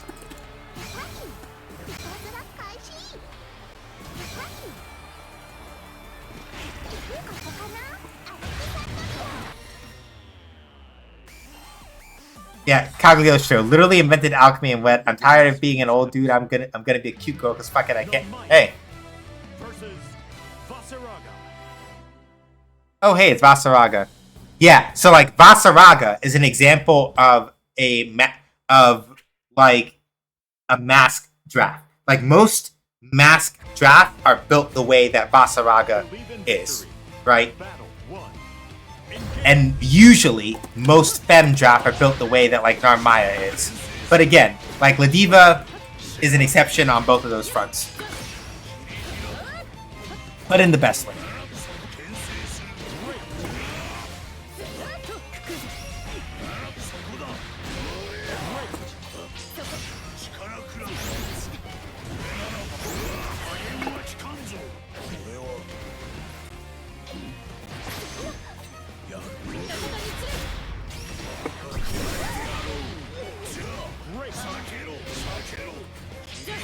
Damn.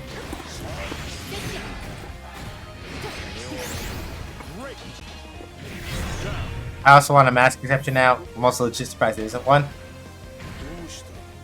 There might be, just not in the actual game. Because when I tell y'all that Granblue has a lot of character. It's a gacha game. So to be very explicit about that, the source material for this game is a gacha. So when I tell you that they have a shit ton of characters in Grand Blue Fantasy that are not represented in this game, I am not kidding. There's a lot of characters in that game. Like, a lot.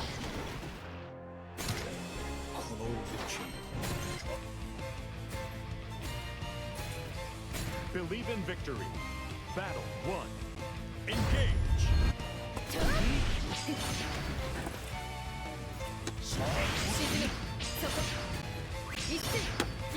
Oh, didn't use that one.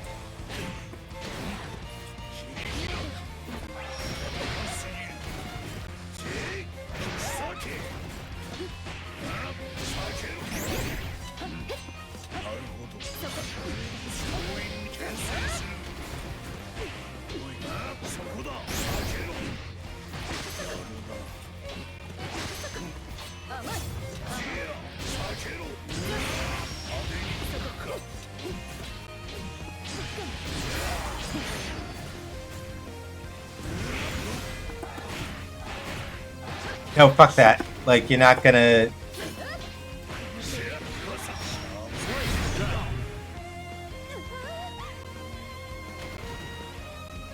I'd probably say Slim Pretty Boys even. Because, like...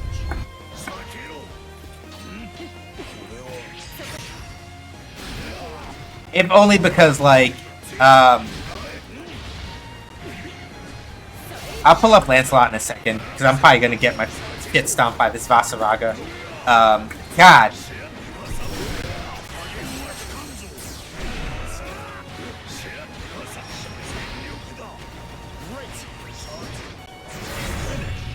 Yeah, I got fucking murdered. Like, let's just be real.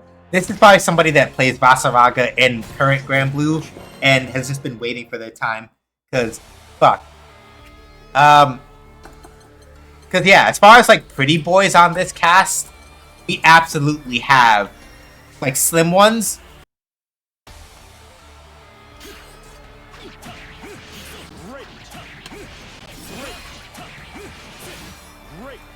We have this motherfucker, so...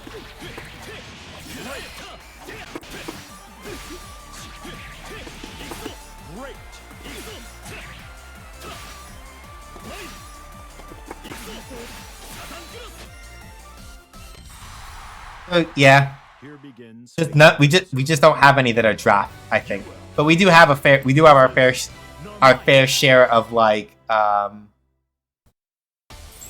Believe in victory. Battle 1. Engage. I should just have download the Grand Blue game I have and look at the roster. Yeah, mostly every character that is in that game is in this one, with a couple of newcomers.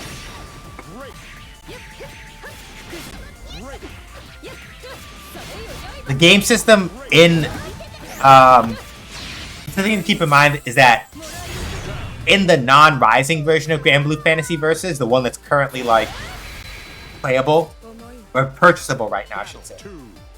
So the non-Rising version of Grand Blue Fantasy Versus, the systems are mostly the same, but not exactly. Like the guard crush mechanic doesn't exist in that game. There are things that are a little bit different about the way that like kill button works and things like that.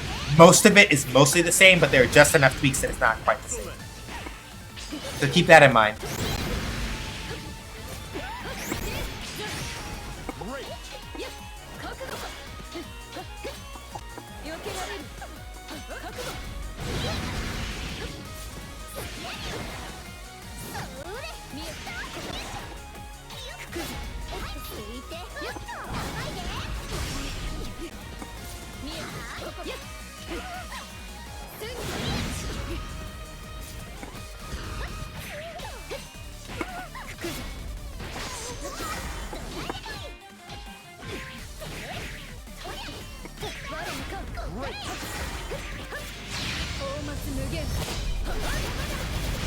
Ooh! We get the extra I love this finishing screen. Look at this shit. Look at this shit. Narmaya is so fucking metal. Look at this shit. Look at this.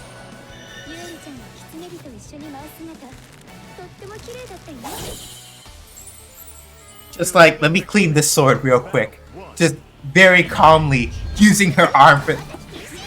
Is it normal for gacha games to be turned into fighting games? It depends on what you mean by normal. Most of the time, more or less the target of, would this make a good fighting game despite not being a fighting game already?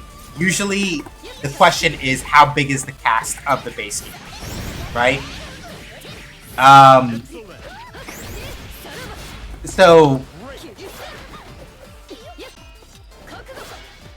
Yeah, so normal is like...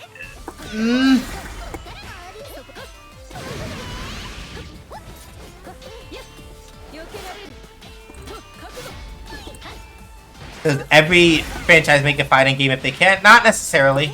The thing about fighting games is that,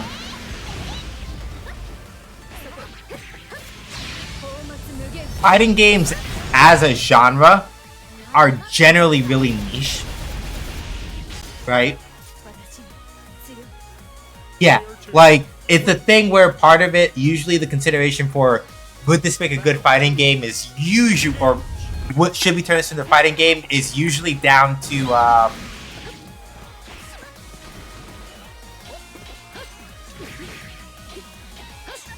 yeah, like, in a general sense, properties being turned into fighting games is a little bit unusual. Like, Sailor Moon having a fighting game absolutely is like, oh, what?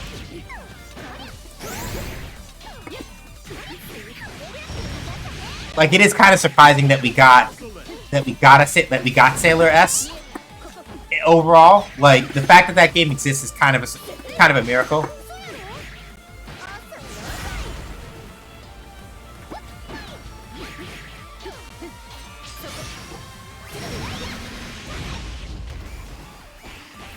Yeah, that was good. But yeah, what Stubby said is pretty accurate. Like, fighting games, like, properties getting made into fighting games is usually like a, wow. Either they're big enough that they can afford to do that, or, it's kind of just like a lol, wasn't expecting that kind of thing, right? I mean, I would play a Death Note fighting game, I'd probably like it better than the manga. Lol.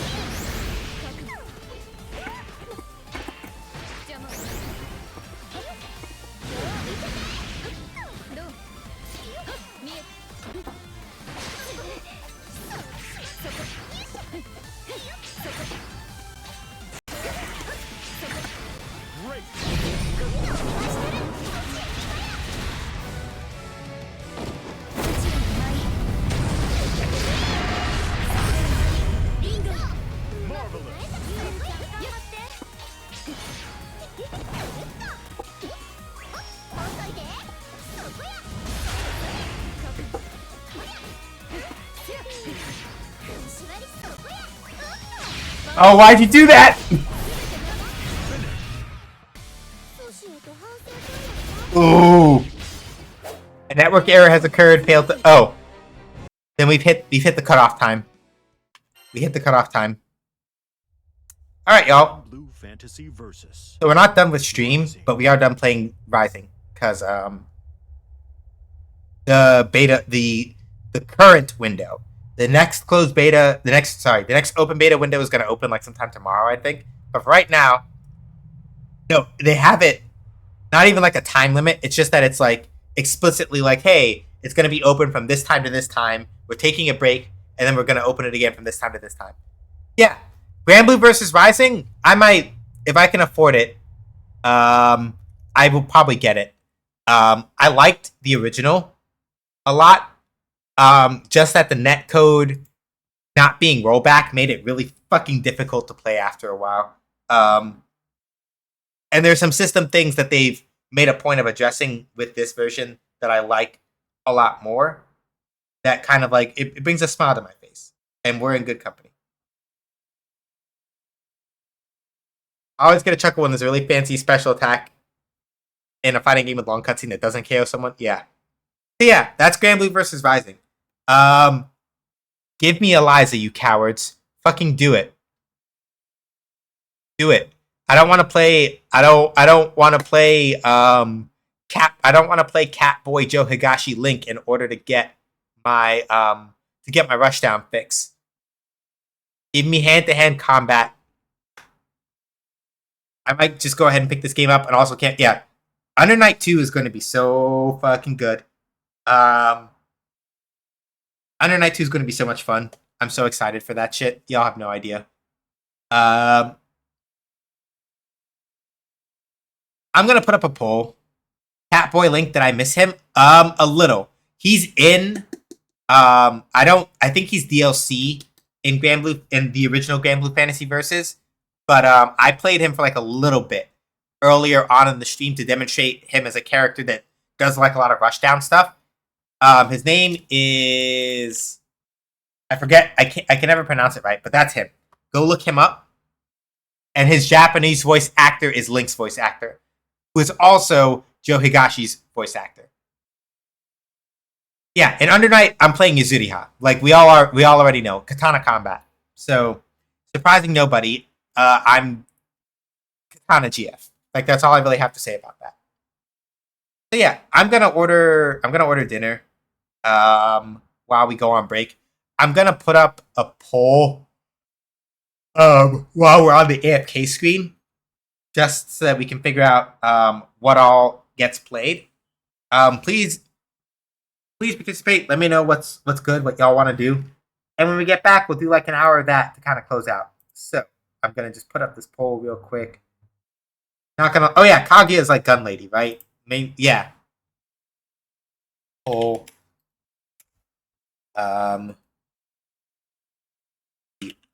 Rose the Grand. What? SF6. Lily. SF6. Cammy. King Fighters. Yeah, we'll make it between those two. All right, polls up. Y'all decide on. You can burn points to push your favorite thing over if you want. Make your pick. I'm gonna go. I'm gonna order food, stretch, and do all the other stuff. So we'll be back with more of whatever the heck it is in a little bit. So catch y'all in a bit. Make sure you stretch and do all the other stuff. Have fun. Back in a little. 5, 4, 3, 2, 1, and action.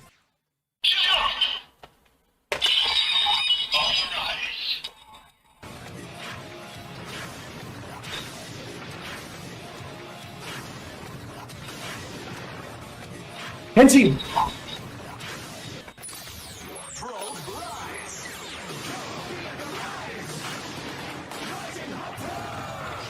The jump to the sky turns to a rider kick.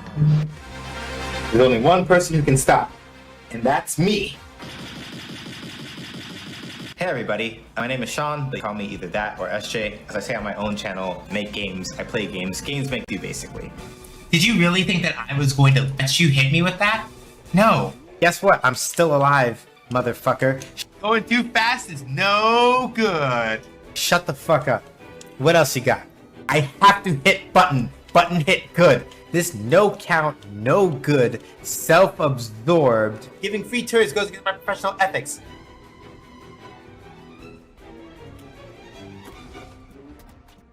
I saved your ass! Yo, the nerve of this motherfucker. The absolute gall. The complete stinkiness. Do you see these motherfuckers? They stole all my shit! Fuck out of here. Fuck you. I don't give a fuck now. Stank ass, punk ass, smelly ass motherfucker. Yo! Not with the deep cut. My brain is full of eels. Anyway, so Fuck. We should just play this fucking video game. Damn it. That's not fair. No, that's fighting dirty. You can't do that. Just because it's correct doesn't mean it's right. Just for that, I'll teach y'all to talk to me about the consequences of my own actions. And now, this poll that I'm not going to look at the results of yet. I'm lying. I'm going to look right now. Jesus fuck! Why are y'all like this? What was the reason? This is all according to my calculations. We will probably be fine. What?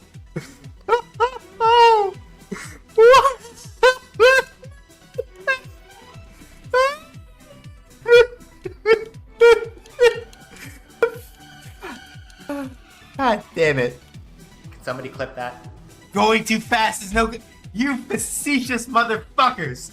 You really are gonna stand up in front of God and everybody. Oh my fucking God. No. No. I can't fucking stand you. How dare you? How very dare you? You right, but shut up. Give me a church. I told y'all I was gonna get a church, and I got a church. Apris above be praised. Amen. Amen. Hallelujah. And peanut butter. Praise be to Lord R.N. Jesus. For in our time of need, he has provided. Can I get a blessings to R.N. Jesus in the chat? I have to behave. I have to behave. I have to behave. I have to behave.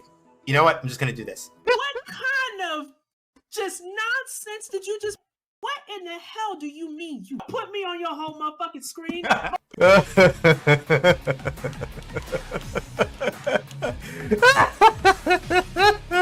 They're all gonna die. Somebody clip that. Oh no. Not again. Y'all do what I think y'all did? Y'all can't bully me like this. Y'all got me all kinds of twists turned up right now. I don't know what the... I applaud you, but also, God fucking damn it, I would just be like, fine, it's fine, it's fine, it's fine, it's fine, it's fine, it's fine. I should be fine. Fuck all of you. No! No! No! That's not how this works. I am the danger. Oh yeah!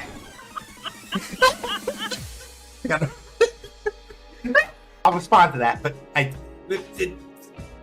fuck!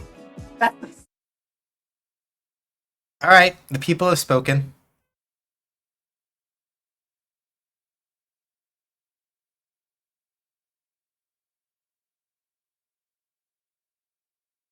I've ordered my Burger King and the people have spoken, so let's be about it.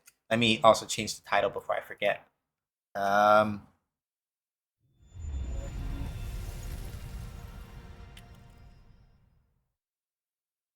just want Persona 5 Arena, that or an Arc developed JoJo game.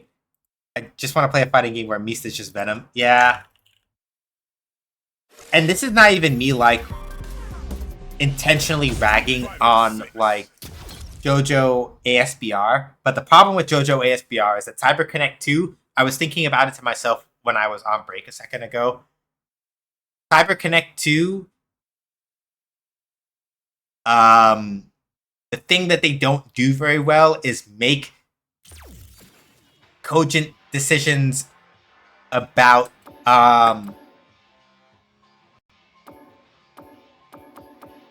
they don't make cogent decisions about certain things that you really should do for fighting games. Like, okay, part of it is that I understand that the logistics of trying to get rollback into All-Star Battle were probably not super practical, and that's why they didn't do it. I completely get and understand that. However, fuck them, they still should have done it. But that's me and my very personal feelings about that. And I acknowledge that that is not being like understanding of the complexities of development, probably. But also the fact that they didn't do that is kind of like a missed opportunity. They really and truly could have done something really great with that, and they didn't. And that is a shame.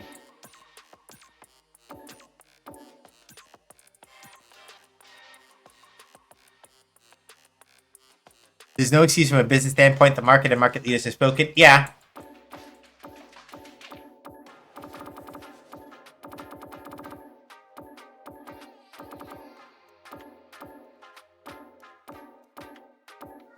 Yeah, let's do natural swing. I like that.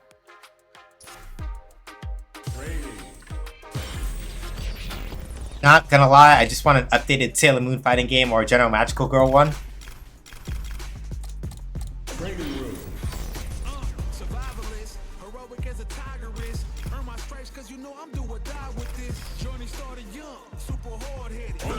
No, no, not Honda.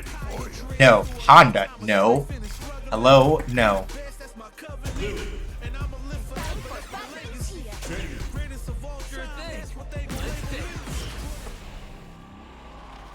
I kind of recommend and hesitate. Yeah, no. Knowing what I know about Kettle, there are parts of Arcana Heart where they'd be like, oh, that's pretty cool. And then there are parts of it where it's like, what the fuck are they doing? So, yeah. I will generally be like, Arcana Heart... If they ever make an Arcana Heart 4 and stop being so... otaku-ish about it, in the sense of, like, we know who they're trying to hit to, yeah, like, if they stop being so fucking weird, then we're good. But I cannot in good conscience recommend Arcana Heart to Kettle. I wish I could. I really wish I could, but I can't.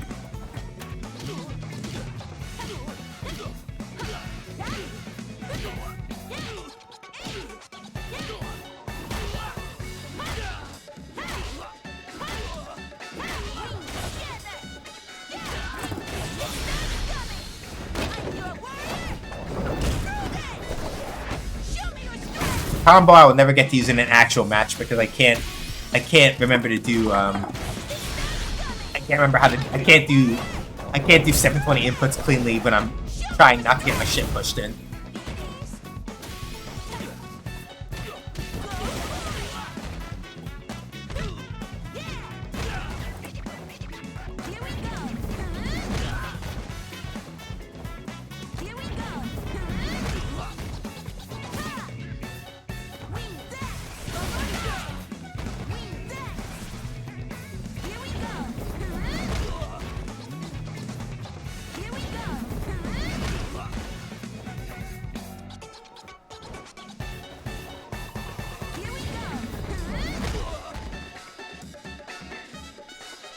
Oh no, make it that skip. I can only... Yeah. Like, I'll put it like this. Arcana Heart goes out of its way. With a lot of the character designs, Arcana Heart goes out of its way to hit, like, every single type of, like, otaku fan service. Every single type of otaku fan service that you could possibly imagine in a fighting in a game or in a piece of media in general, and then keep going. So it's kind of just like y'all are doing too much. Y'all really need to stop. Please stop. And then their answer is no. This is how we sell units. So like,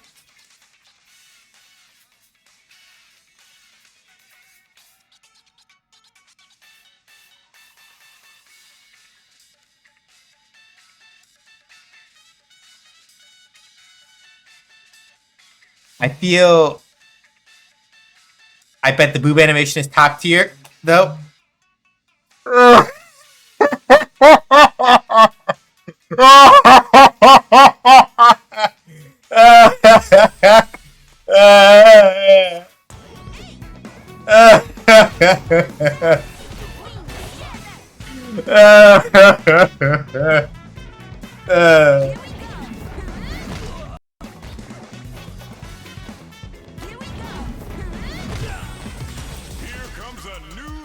I'm gonna leave it at that. That's my answer to that. The pleasure is mine. My pleasure. I love these, yeah. And this is why we're playing. And this is why we're playing Street Fighter 6 instead of Arcana Heart. That was cute. You tried to throw me.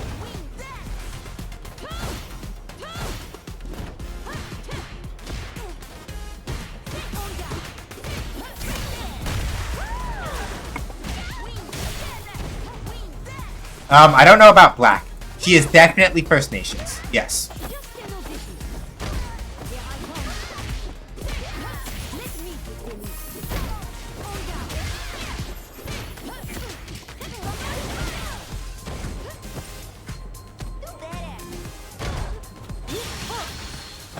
Ah, dash forward. Yeah. Yep. Mm-hmm. Yep. indigenous Mexican. Yes. Basically, yes. Because T-Hawk, who is a character that is also from her tribe, is the same, basically. Ah, fuck. Hold on, I need to watch what they're doing and not what I think they're doing. That was cute.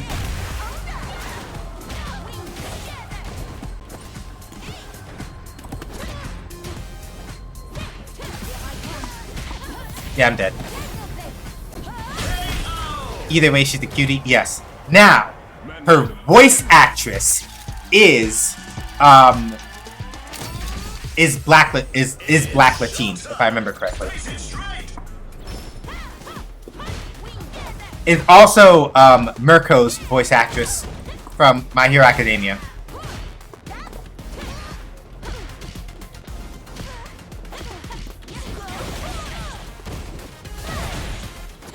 Anidas Quinones, if I remember correctly. But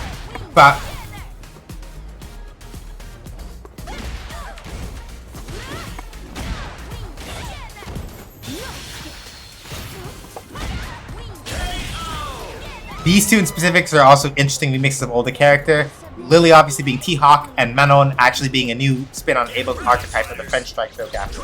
Yes.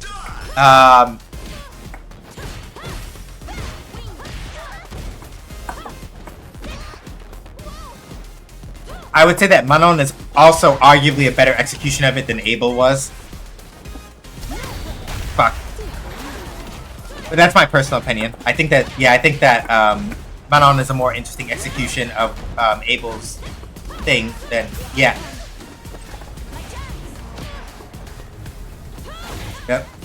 Yep. It's true and you should say it.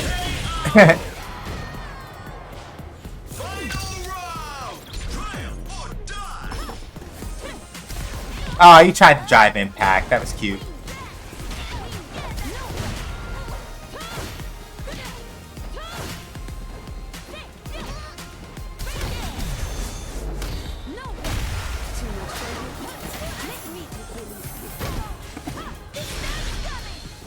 Oh shit, that actually hit? Damn.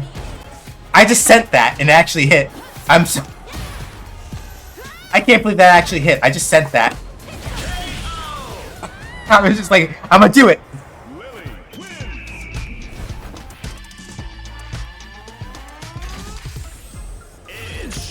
I'm like, alright, I'm just gonna send it, and it worked. I can't believe that shit. That's so fucked up.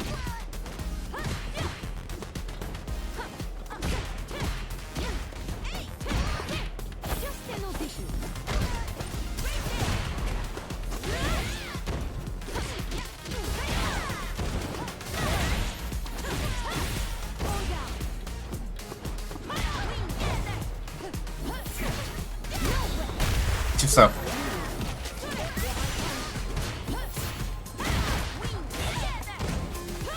Yep, and there's the overhead. And fun fact, one of my friends was actually friends with Lily's English voice actor way back in the day. Hey! Well, at least you win the game of 6 degrees of... Wait, is Kevin Bacon isn't... Like, it's...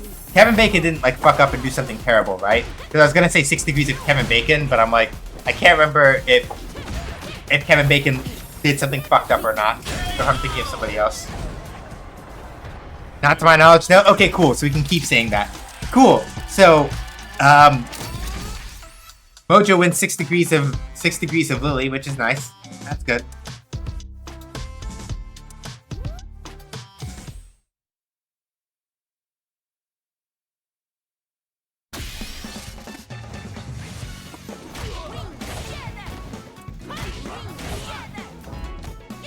Either way, he was super happy for her. Yeah.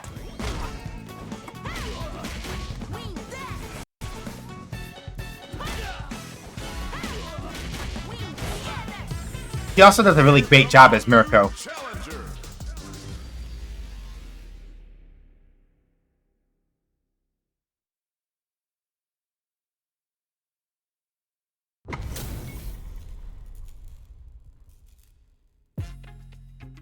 Manon is also really busty for a ballet dancer. They tend to be pretty flat. Yeah. My pleasure. It's showtime. Face it straight. All right, Mr. DJ, let's go.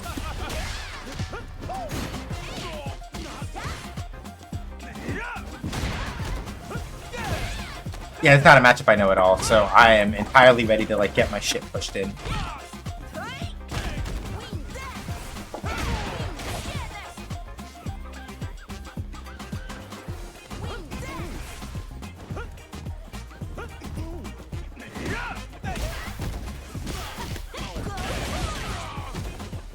I know.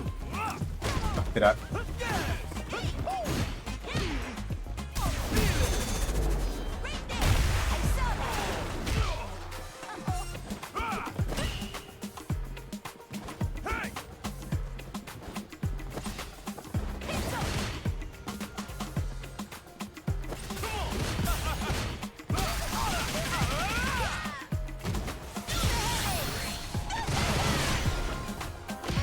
God damn. I thought DJ pressed the button. I'm a little sad. I thought a button was pressed and I sent that. Using paint splashes as opposed to blood or gore is very interesting. Yeah. Street Fighter is kind of like eschewed the use of... Street Fighter kind of hasn't used blood, even in like a vague sense, in like a very long time. Like they... Yeah, like blood as an effect in the Street Fighter game that stopped being a thing for a while. I'd probably say even as early, like probably after like the Street Fighter Alpha games, they stopped doing that as much. I want to say.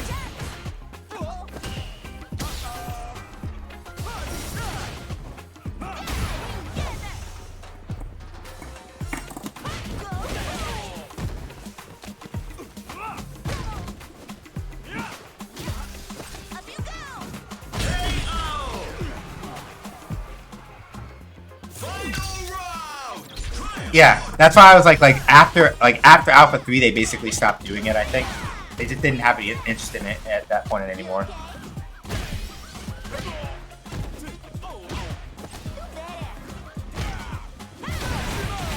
Ooh.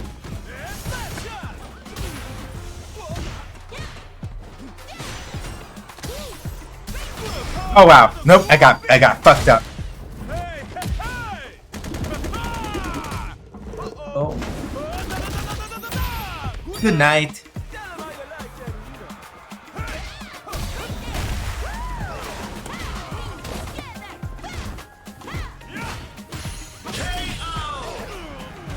A definite difference from Mortal Kombat, my childhood fighting game. Yeah. And now you can argue that because Mortal Kombat never really reached past that in a lot of ways, and now to a certain degree, the limitations of that approach are beginning to show. Like, I don't grudge people who like Mortal Kombat, to be clear, but I have very particular feelings about, I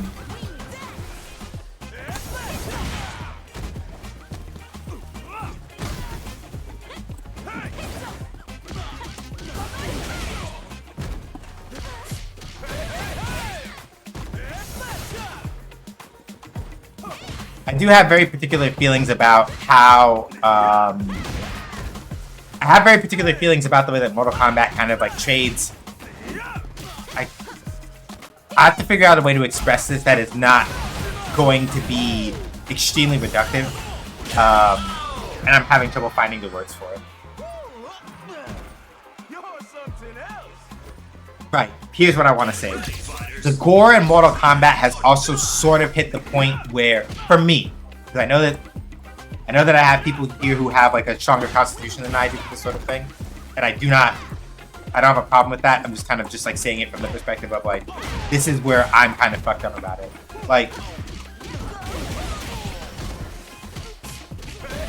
the main thing with Mortal Kombat in particular that I have a hard time with now is that there are aspects to the gore that have stopped being goofy, and it's just like, it's kind of a lot, right?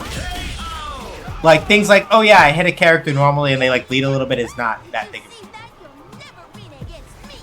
I don't have an issue with that, right?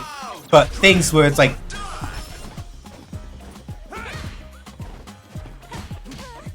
yeah. So here's what I'm gonna say about fighting game stories, and this is the important part.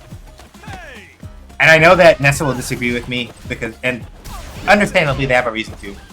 A fighting game story is not about an overarching story. Look at the character arcs. A fighting game story, especially where like it happens to excel, is about an individual character's arc more than it is an overarching storyline. This is why Street Fighter V's story mode is kind of eh.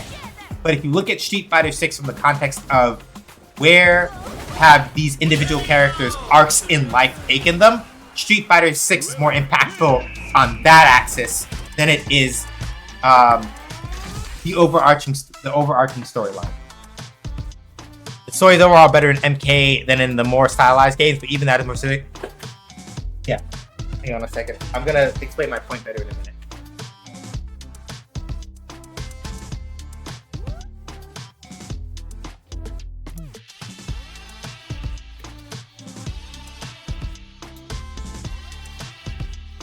So yeah, here's the thing, right?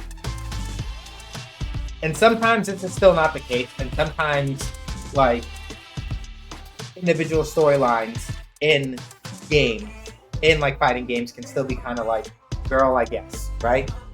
That is still very much true. But, here's my thing in particular, right?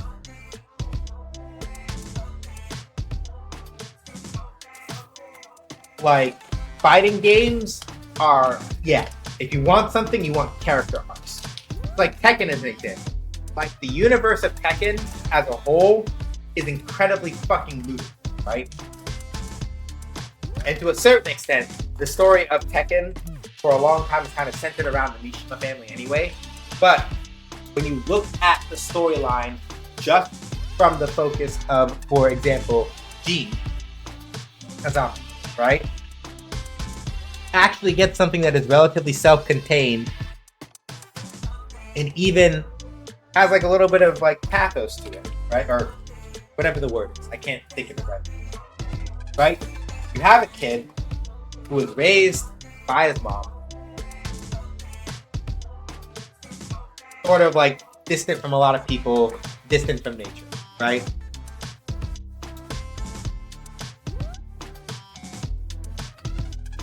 One day, his mother is attacked by this strange creature, and in the aftermath of that fight, she's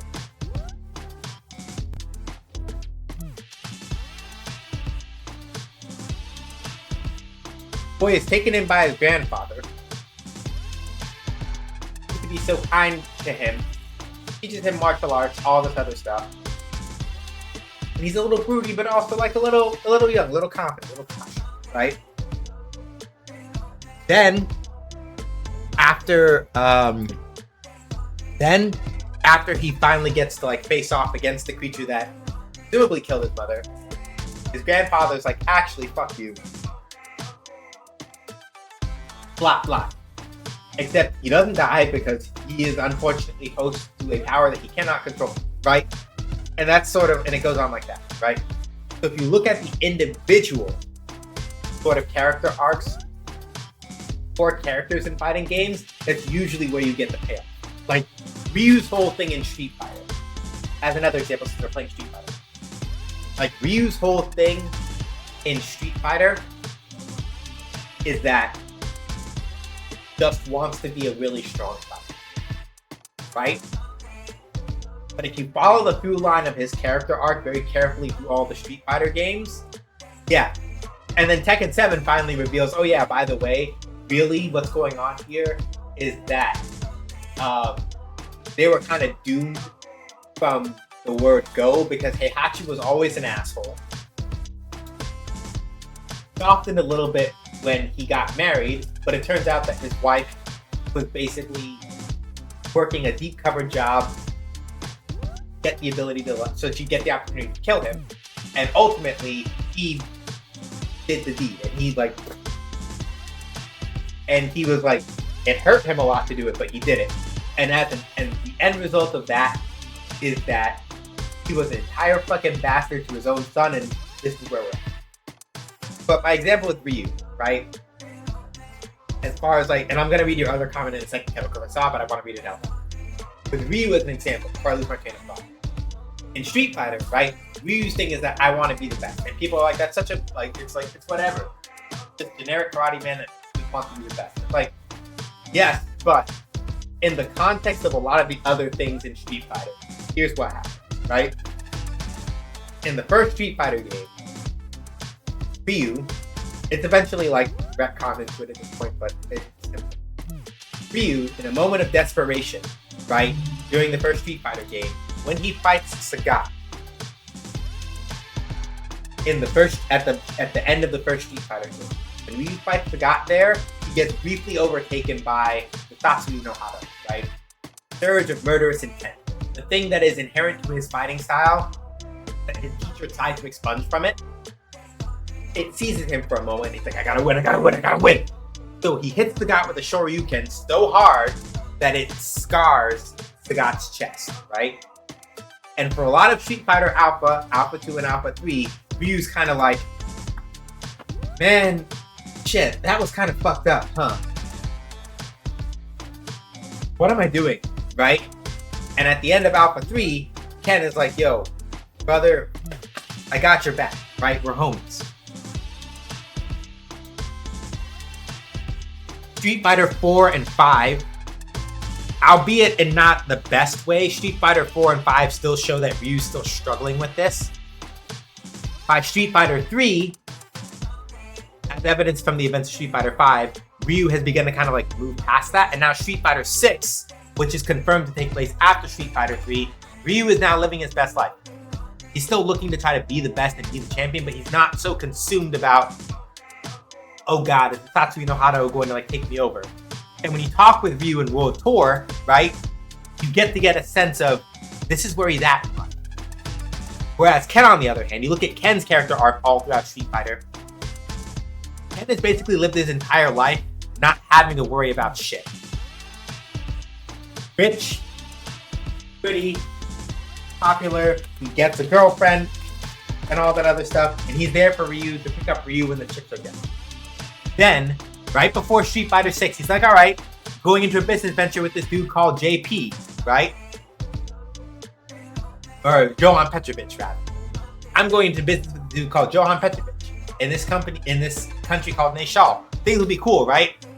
Turns out that Johan Petrovich is JP. JP frames him for a bunch of shit, ruins Ken's life, and by the time Street Fighter 6 starts, Ken is working construction to kind of just like keep his head down and keep people from harassing him and his family.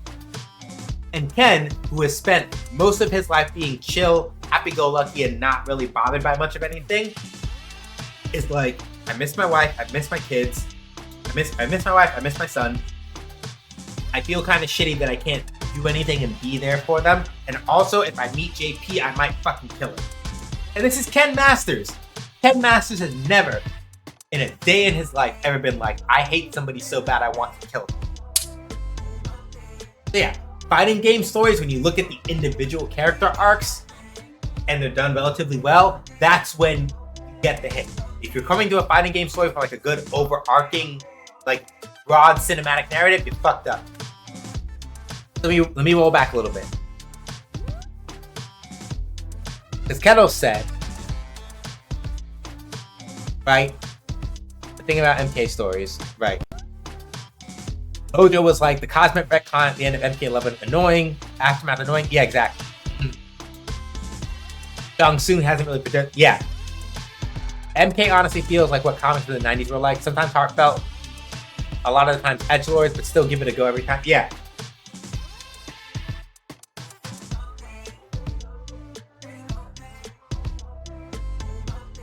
I learned that JP is named because Capcom saw JP Morgan as an institution being bashed. Yo, we can use this, and I love that. Anti-capitalism, baby. Let's go.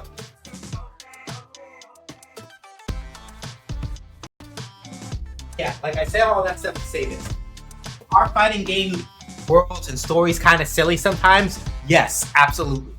I'm not fronting that. Tekken is a weird and wild world. But if you are looking in fighting games in particular, especially fighting games that kind of like have figured this out, it's like what Kettle said. If you look at it as a collection of stories, not trying to like work it over like a long overarching narrative arc, you were gonna get more fulfillment out of why like fighting game stories. Right?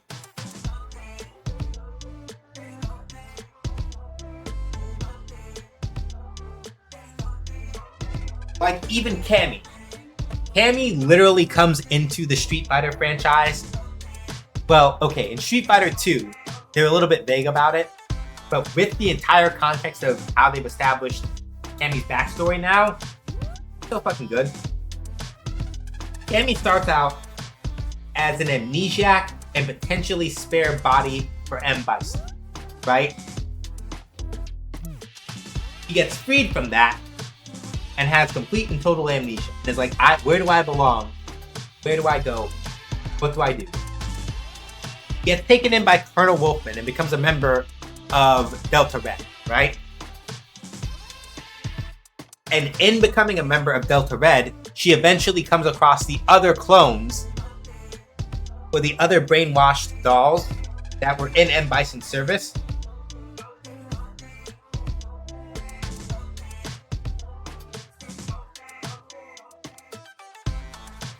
So Bison wouldn't be evil if he just transitioned? One would hope so. But yeah.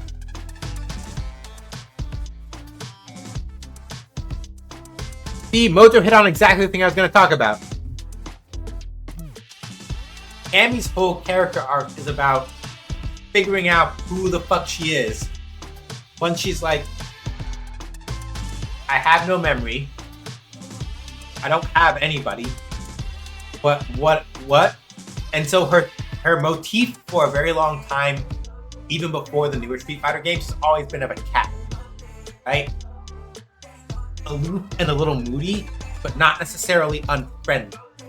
Just like a little bit aloof, a little bit unsure. I mean, he mostly made female. Yeah. Well, other dog. This is where it gets weird, right? Cammy is maybe the only one that is, well, Cammy and Decapra are the only two that are explicitly said to be like genetically engineered. All the other dolls are literally just kidnapped. But Decapra and Cammy are the only two that are like,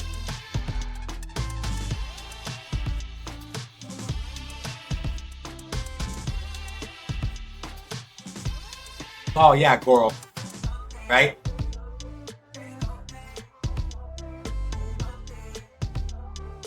Abel was one of those few genetically engineered mask clones or something, probably. Ed was another one also. So yeah, it's telling that a lot of the clone characters associated with M. Bison are all blonde and blue eyed. But that's a whole other thing to get into. We're not getting into that. But yeah, Cammy has always been sort of associated with cats, right? Aloof and kind of like all that other stuff. But to Mojo's point, right? Cammy's new look. Yeah, too late in the evening for that conversation. We're not getting into that. My only issue with Cammy's costume is I keep wondering how she doesn't get a wedgie. Fewer miracles.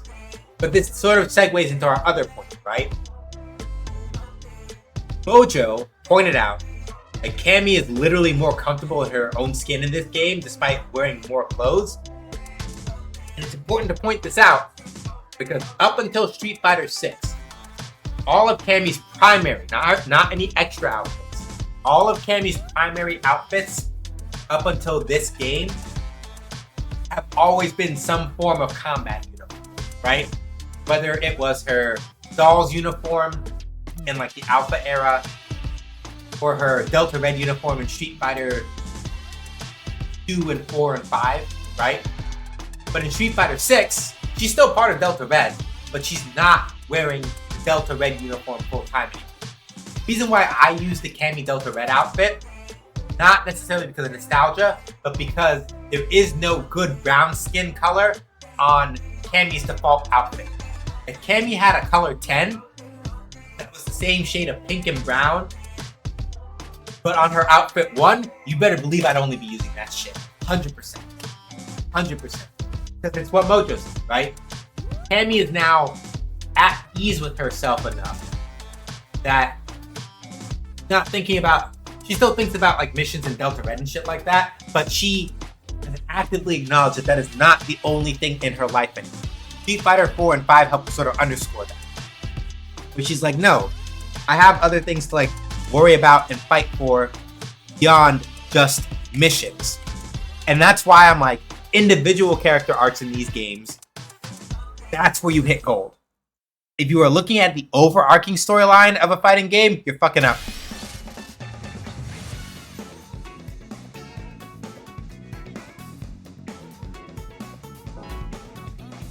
It's not about that. Here comes a new challenge. It's about the characters. Individually. It's also heavily implied that Cammy might be queer as fuck, but I need more data on that. Yeah. Yeah, I would like to know more about that. Because people generally ship Cammy and Juri really fucking hard just because the vibe is there. But we all know that Juri is like a disaster buy. So Face it straight.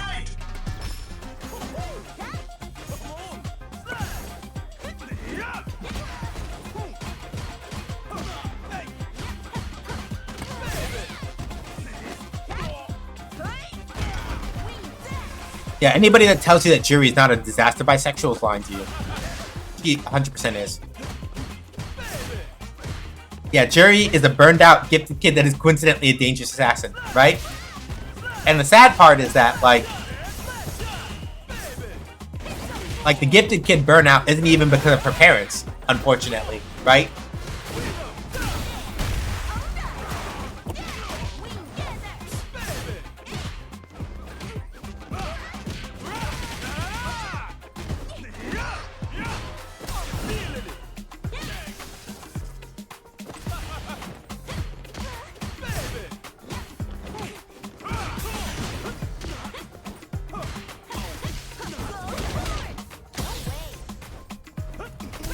Ah, damn it.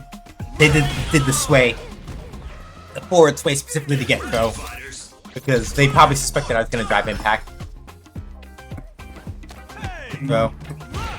Juri is a burnt out gifted kid, and that's, yeah. So basically, the long and short of it is that Juri's father was like a famous prosecutor, and she herself is quite literally a taekwondo prodigy. Words are hard. She is quite literally a taekwondo prodigy from when she was like a kid. But the thing is that because her dad was basically sticking his nose where it didn't belong as far as like Shadaloo stuff goes, Shadaloo basically arranged sorry, content warning. Gonna talk about some like parental law stuff. Shadaloo basically arranged for like a car bombing of her dad's car. Killed her.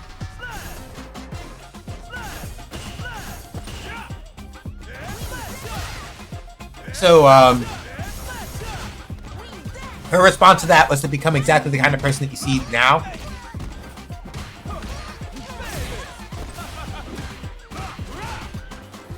And so the end result of that is that she has spent the majority of her lifetime since losing her parents basically trying to figure out how to fuck up Bison for ruining her life.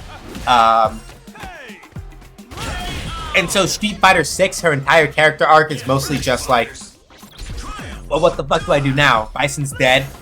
Bison's dead. But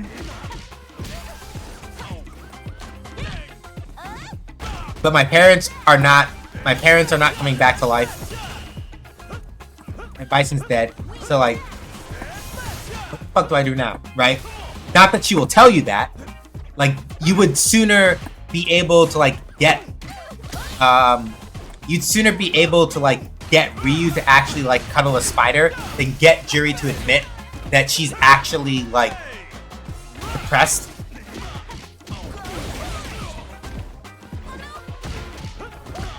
Like, she will not admit it to anybody. Like, she won't. You would not be able to get her to admit it at all. But like, yeah, like a lot of the vibes that you get from talking to her in World Tour, she literally spends yeah.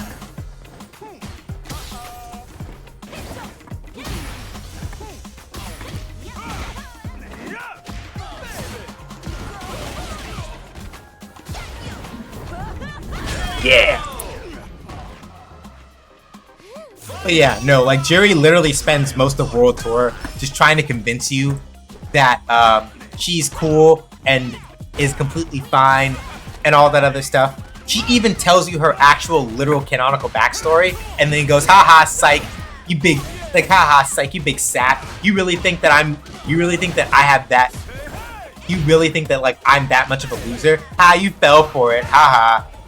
But no, like, he's 100% in denial about it. And like, and if you know the lore, you know that she's in denial about it. Because she literally tells you her actual backstory in World Tour and then acts like she was just fucking with you, and it's like, no. If you know then you know she's telling the truth.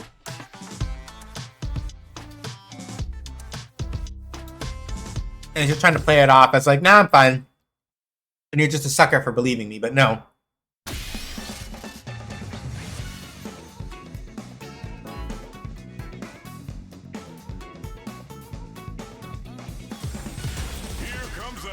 Like, even if you didn't know her backstory, her blurb on the Street Fighter 6 website says that she whiles her days away in a gloomy haze. She's burnt out and depressed and will not admit it at all. Ready. It's showtime. Face it straight.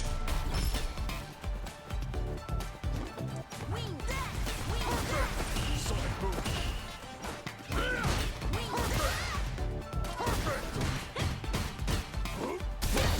Ah.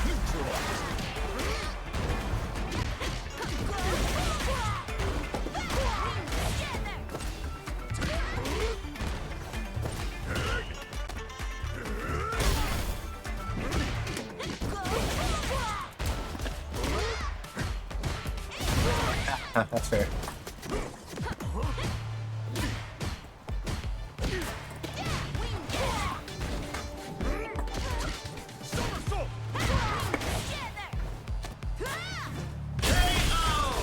Street Fighter 6 ever hits Game Pass, but give me a try. Yeah. And like the thing about World Tour, every time I see this man in his hair, I laugh. Yeah. But this is the thing about World Tour that makes it so important to me, as far as like what it does for Street Fighter as a franchise.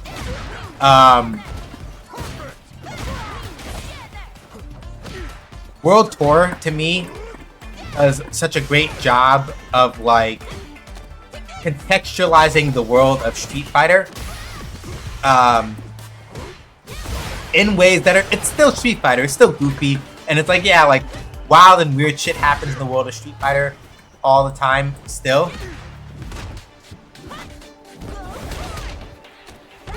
Absolutely.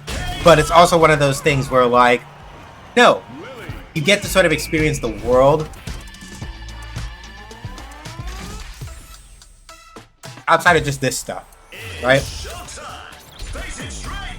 You're gonna get to see what interest the characters have, how they kind of carry themselves when they're not like, you know, fighting.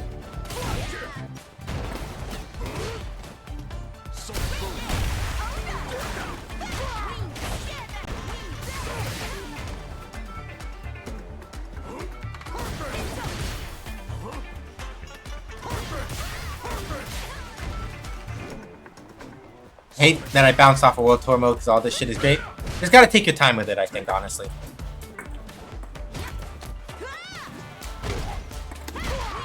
Like, the key to World Tour is to try not to rush, and I think that helps make it a little bit easier to enjoy.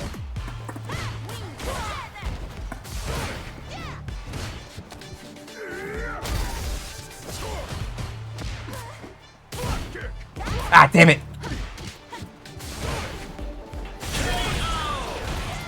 Also, very much a side note, but Lily is how I imagine Victor from X-Men to look like. And yeah, like World Tour mode is a pretty good template for a new Final Fight game.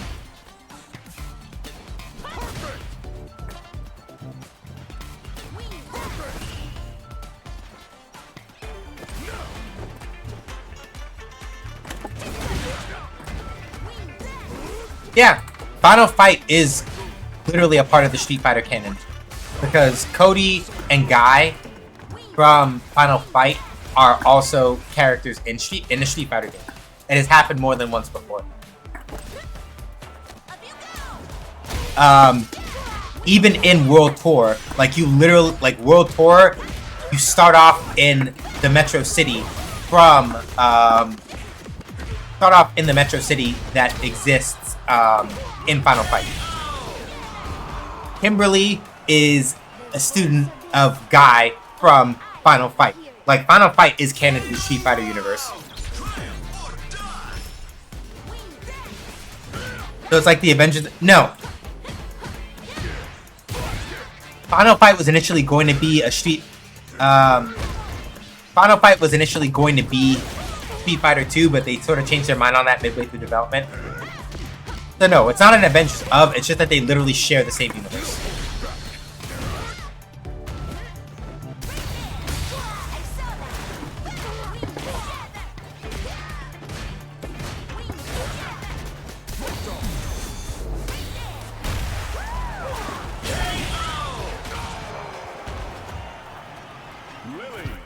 You know, it's just more like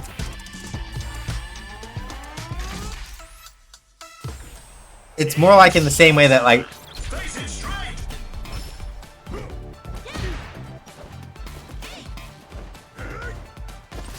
like Spidey and the Fantastic Four both live in New York and sometimes they hang out and talk to each other. It's kind of like the same relationship between Street Fighter and Final Fight. Rival Schools is also canon.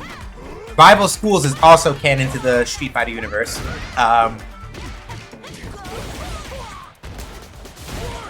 Because Akira from Rival Schools was in Street Fighter 5 as a DLC character, and even before that, Sakura is a character in the first Rival Schools game, not the second one, but the first one.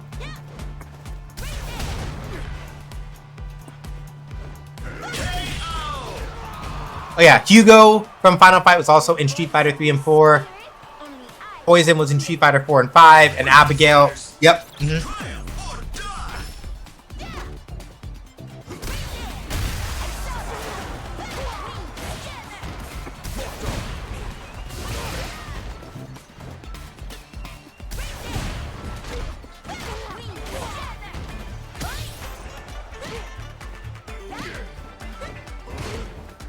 Good throw.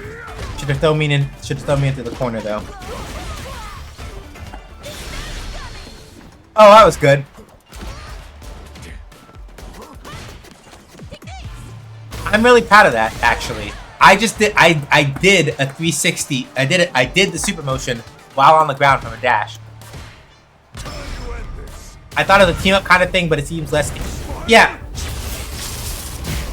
Yeah. Like it's not like oh yeah, Crisis crossover events. It's just that like from time to time, right? Because Street Fighter, Final Fight, and Rival Schools all exist in the same universe, you sometimes have characters interact from those franchises together.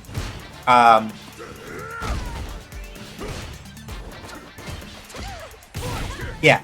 The main thing is mostly that it's mostly been Final Fight characters showing up in Street Fighter or in like other related games. Like for example, Maki Genryusai from Final Fight 2 is also is a character in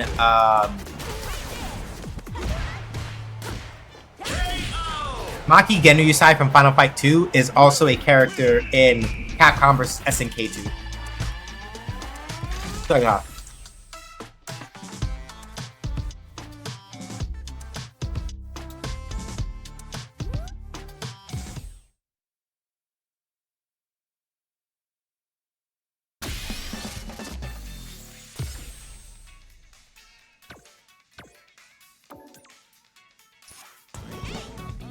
Lily is so much fun.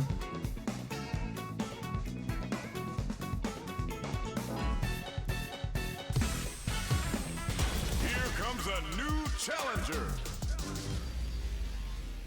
Like, I know I haven't had a lot of like game commentary because we've been talking about just a bunch of other shit in chat tonight, but Welcome to the stream. My pleasure. It's showtime. Lily is fun. Doesn't work. Can you stop, please?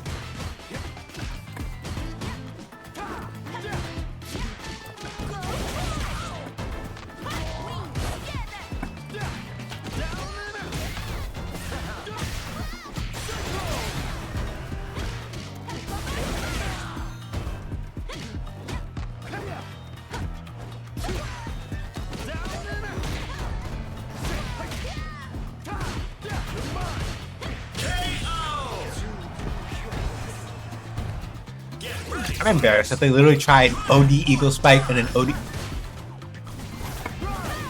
No.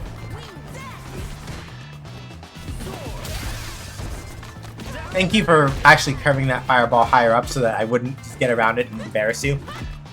Good work, Rashid.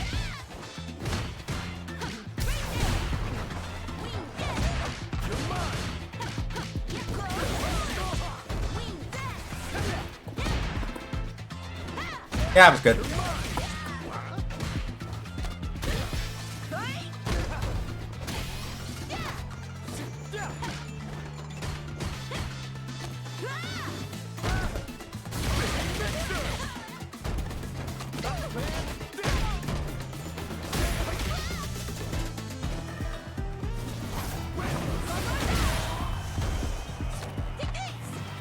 Nope, get fucked.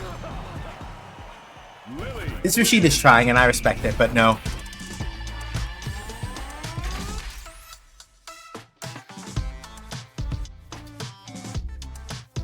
Like, respectfully, you cannot do round start. Like, I respect them trying round start Eagle Spike, but that is literally the equivalent of like, I don't know how to describe it. Don't do that to people.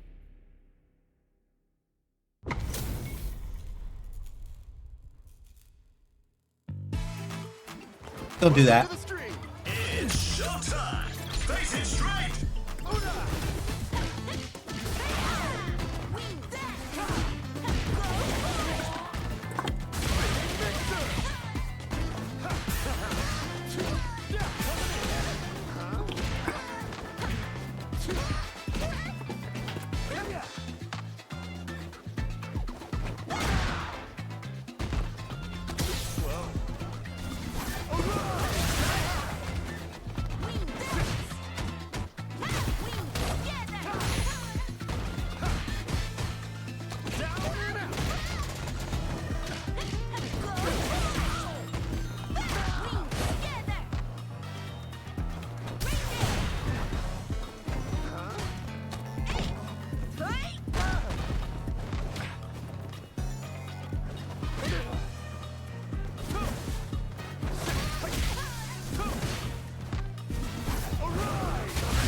No, that shit doesn't work.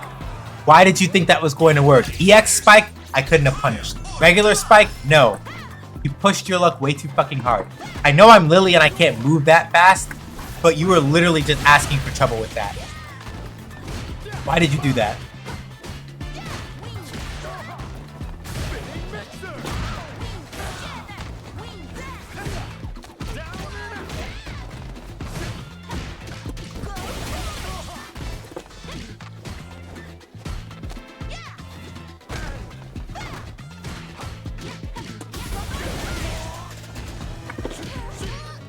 I should have just gone for regular.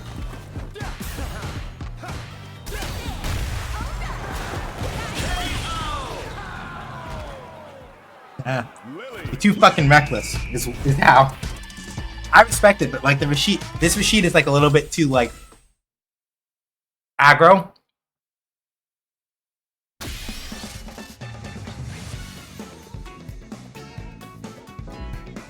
And they keep doing things that are not necessarily a bad idea. Yeah.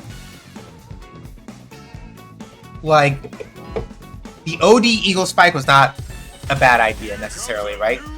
They were like, all right, OD Eagle Spike. I'm like, okay, that's cool. Why'd you do another? Granted, I might have gotten hit again by the other Eagle Spike that came after that.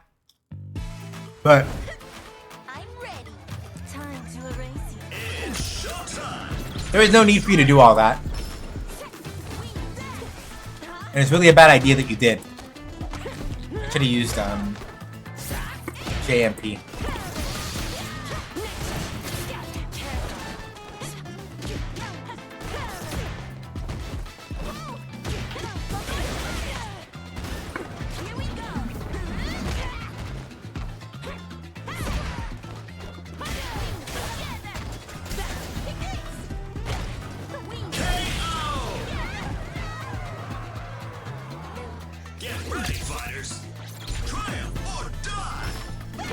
Yeah, too slow on that.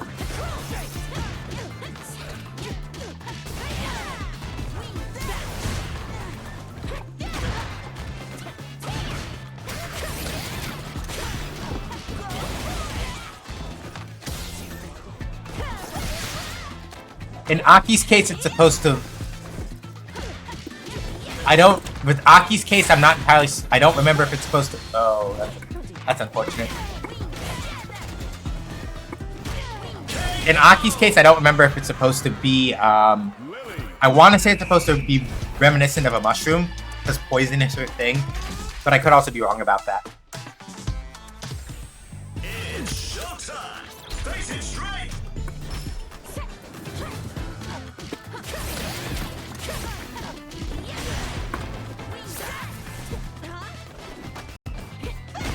Oh, they're a masher. Okay.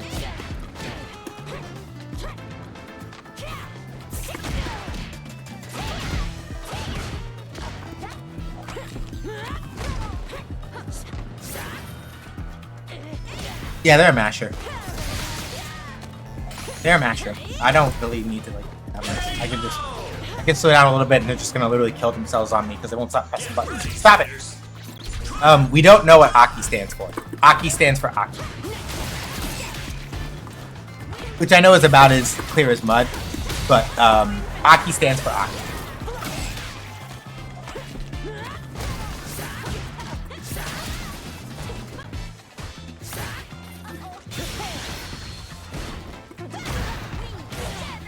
Are you gonna stop pressing buttons now?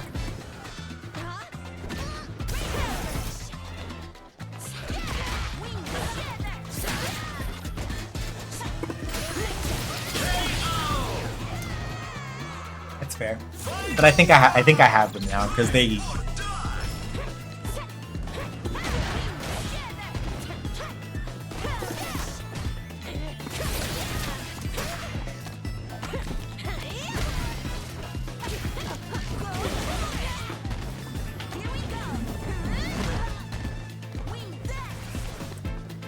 Nope, didn't want to do that. Fuck. Fine, I don't need meter.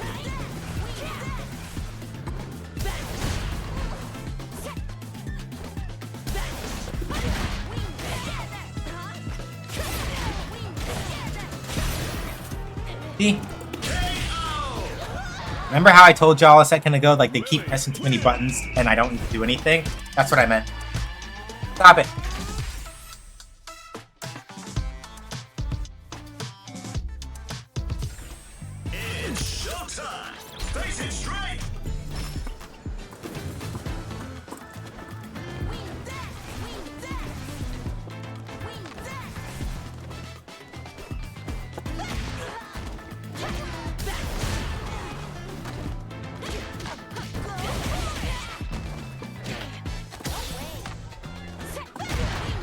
Stop it. Oh. Jump.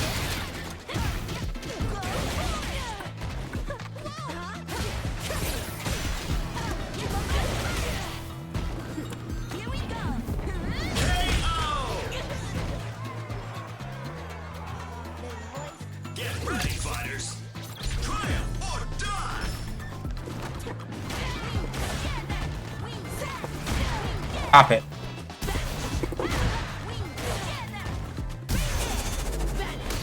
Yeah, I know.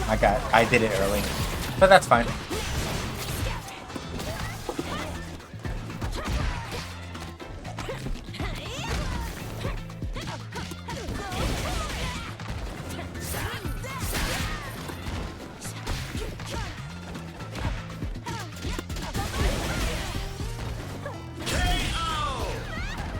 Stop pressing so many fucking buttons. Stop it.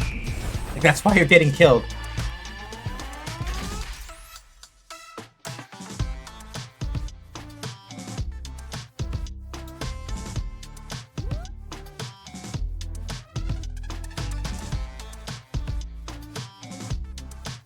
Anyway.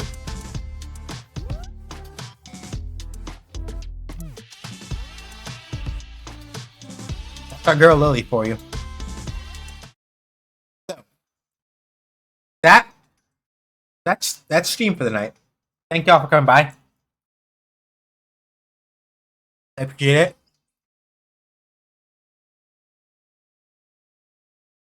Mods, if you're living, if y'all want to drop links, it might not be, so I'll do it. So yeah, your reminders about like links and shit. So I have a Medium. I write game design articles over there. Go check those out. Legend of Legaia, now that I'm like again back on my bullshit, Legend of Legaia should be finished soon. Steam bots are up on YouTube. You can go watch them there. Ko-Fi, if you want to support the stream but don't want to give money to Jeff Bezos, I keep more of the money from Ko-Fi, so you can go subscribe monthly over there. Throne, I'm out later, nerds. All right, later, Mojo. Throne, I have gifts on there ranging from like goofy Kamen Rider stuff to like things that will help out with stream, like a monitor arm, like a double monitor arm and a third monitor and things like that. Never required for either Ko-Fi or Throne, but always appreciated. My card has all my other social media links. I'm mostly only active on co-host these days, but I do kind of lurk around on like the other, like Instagram and TikTok and things like that. So, thank y'all for coming by. Let's see who we're gonna go see.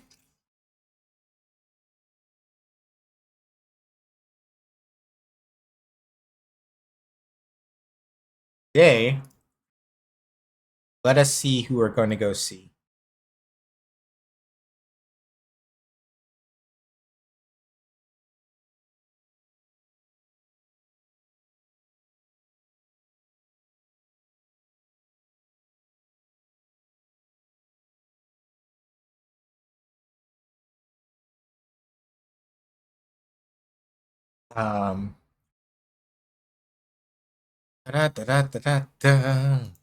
My command.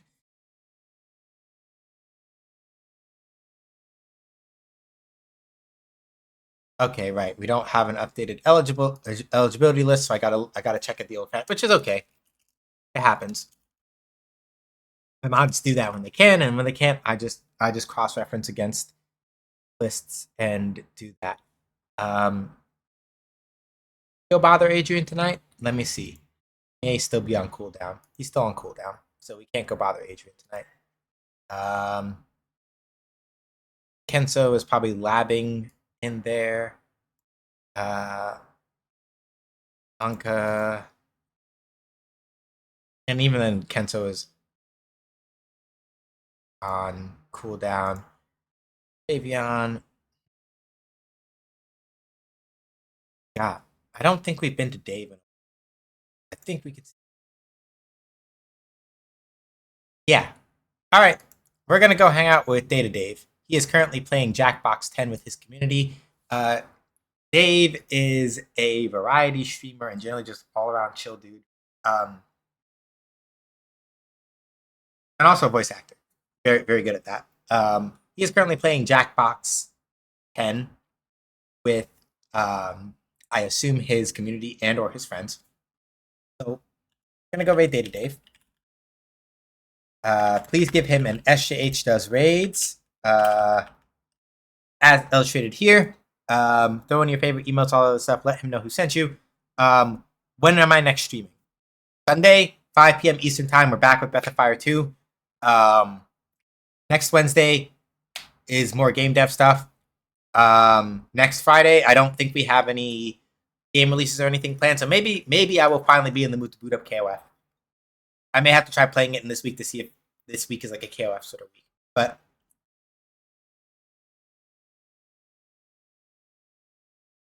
till the next time I see y'all, whenever that is, stay safe, wash your hands, wear a mask, don't go outside if you don't have to, and be excellent to each other. We're not too bigots, racist, terrorists, anti-queer folks,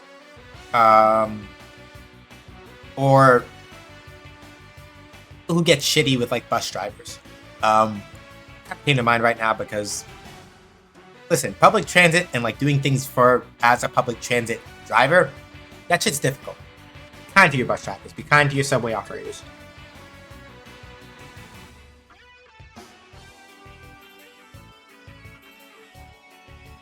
They put up with a lot of shit. It's good to be nice to them. Anyway, till then, take care, y'all. Bye.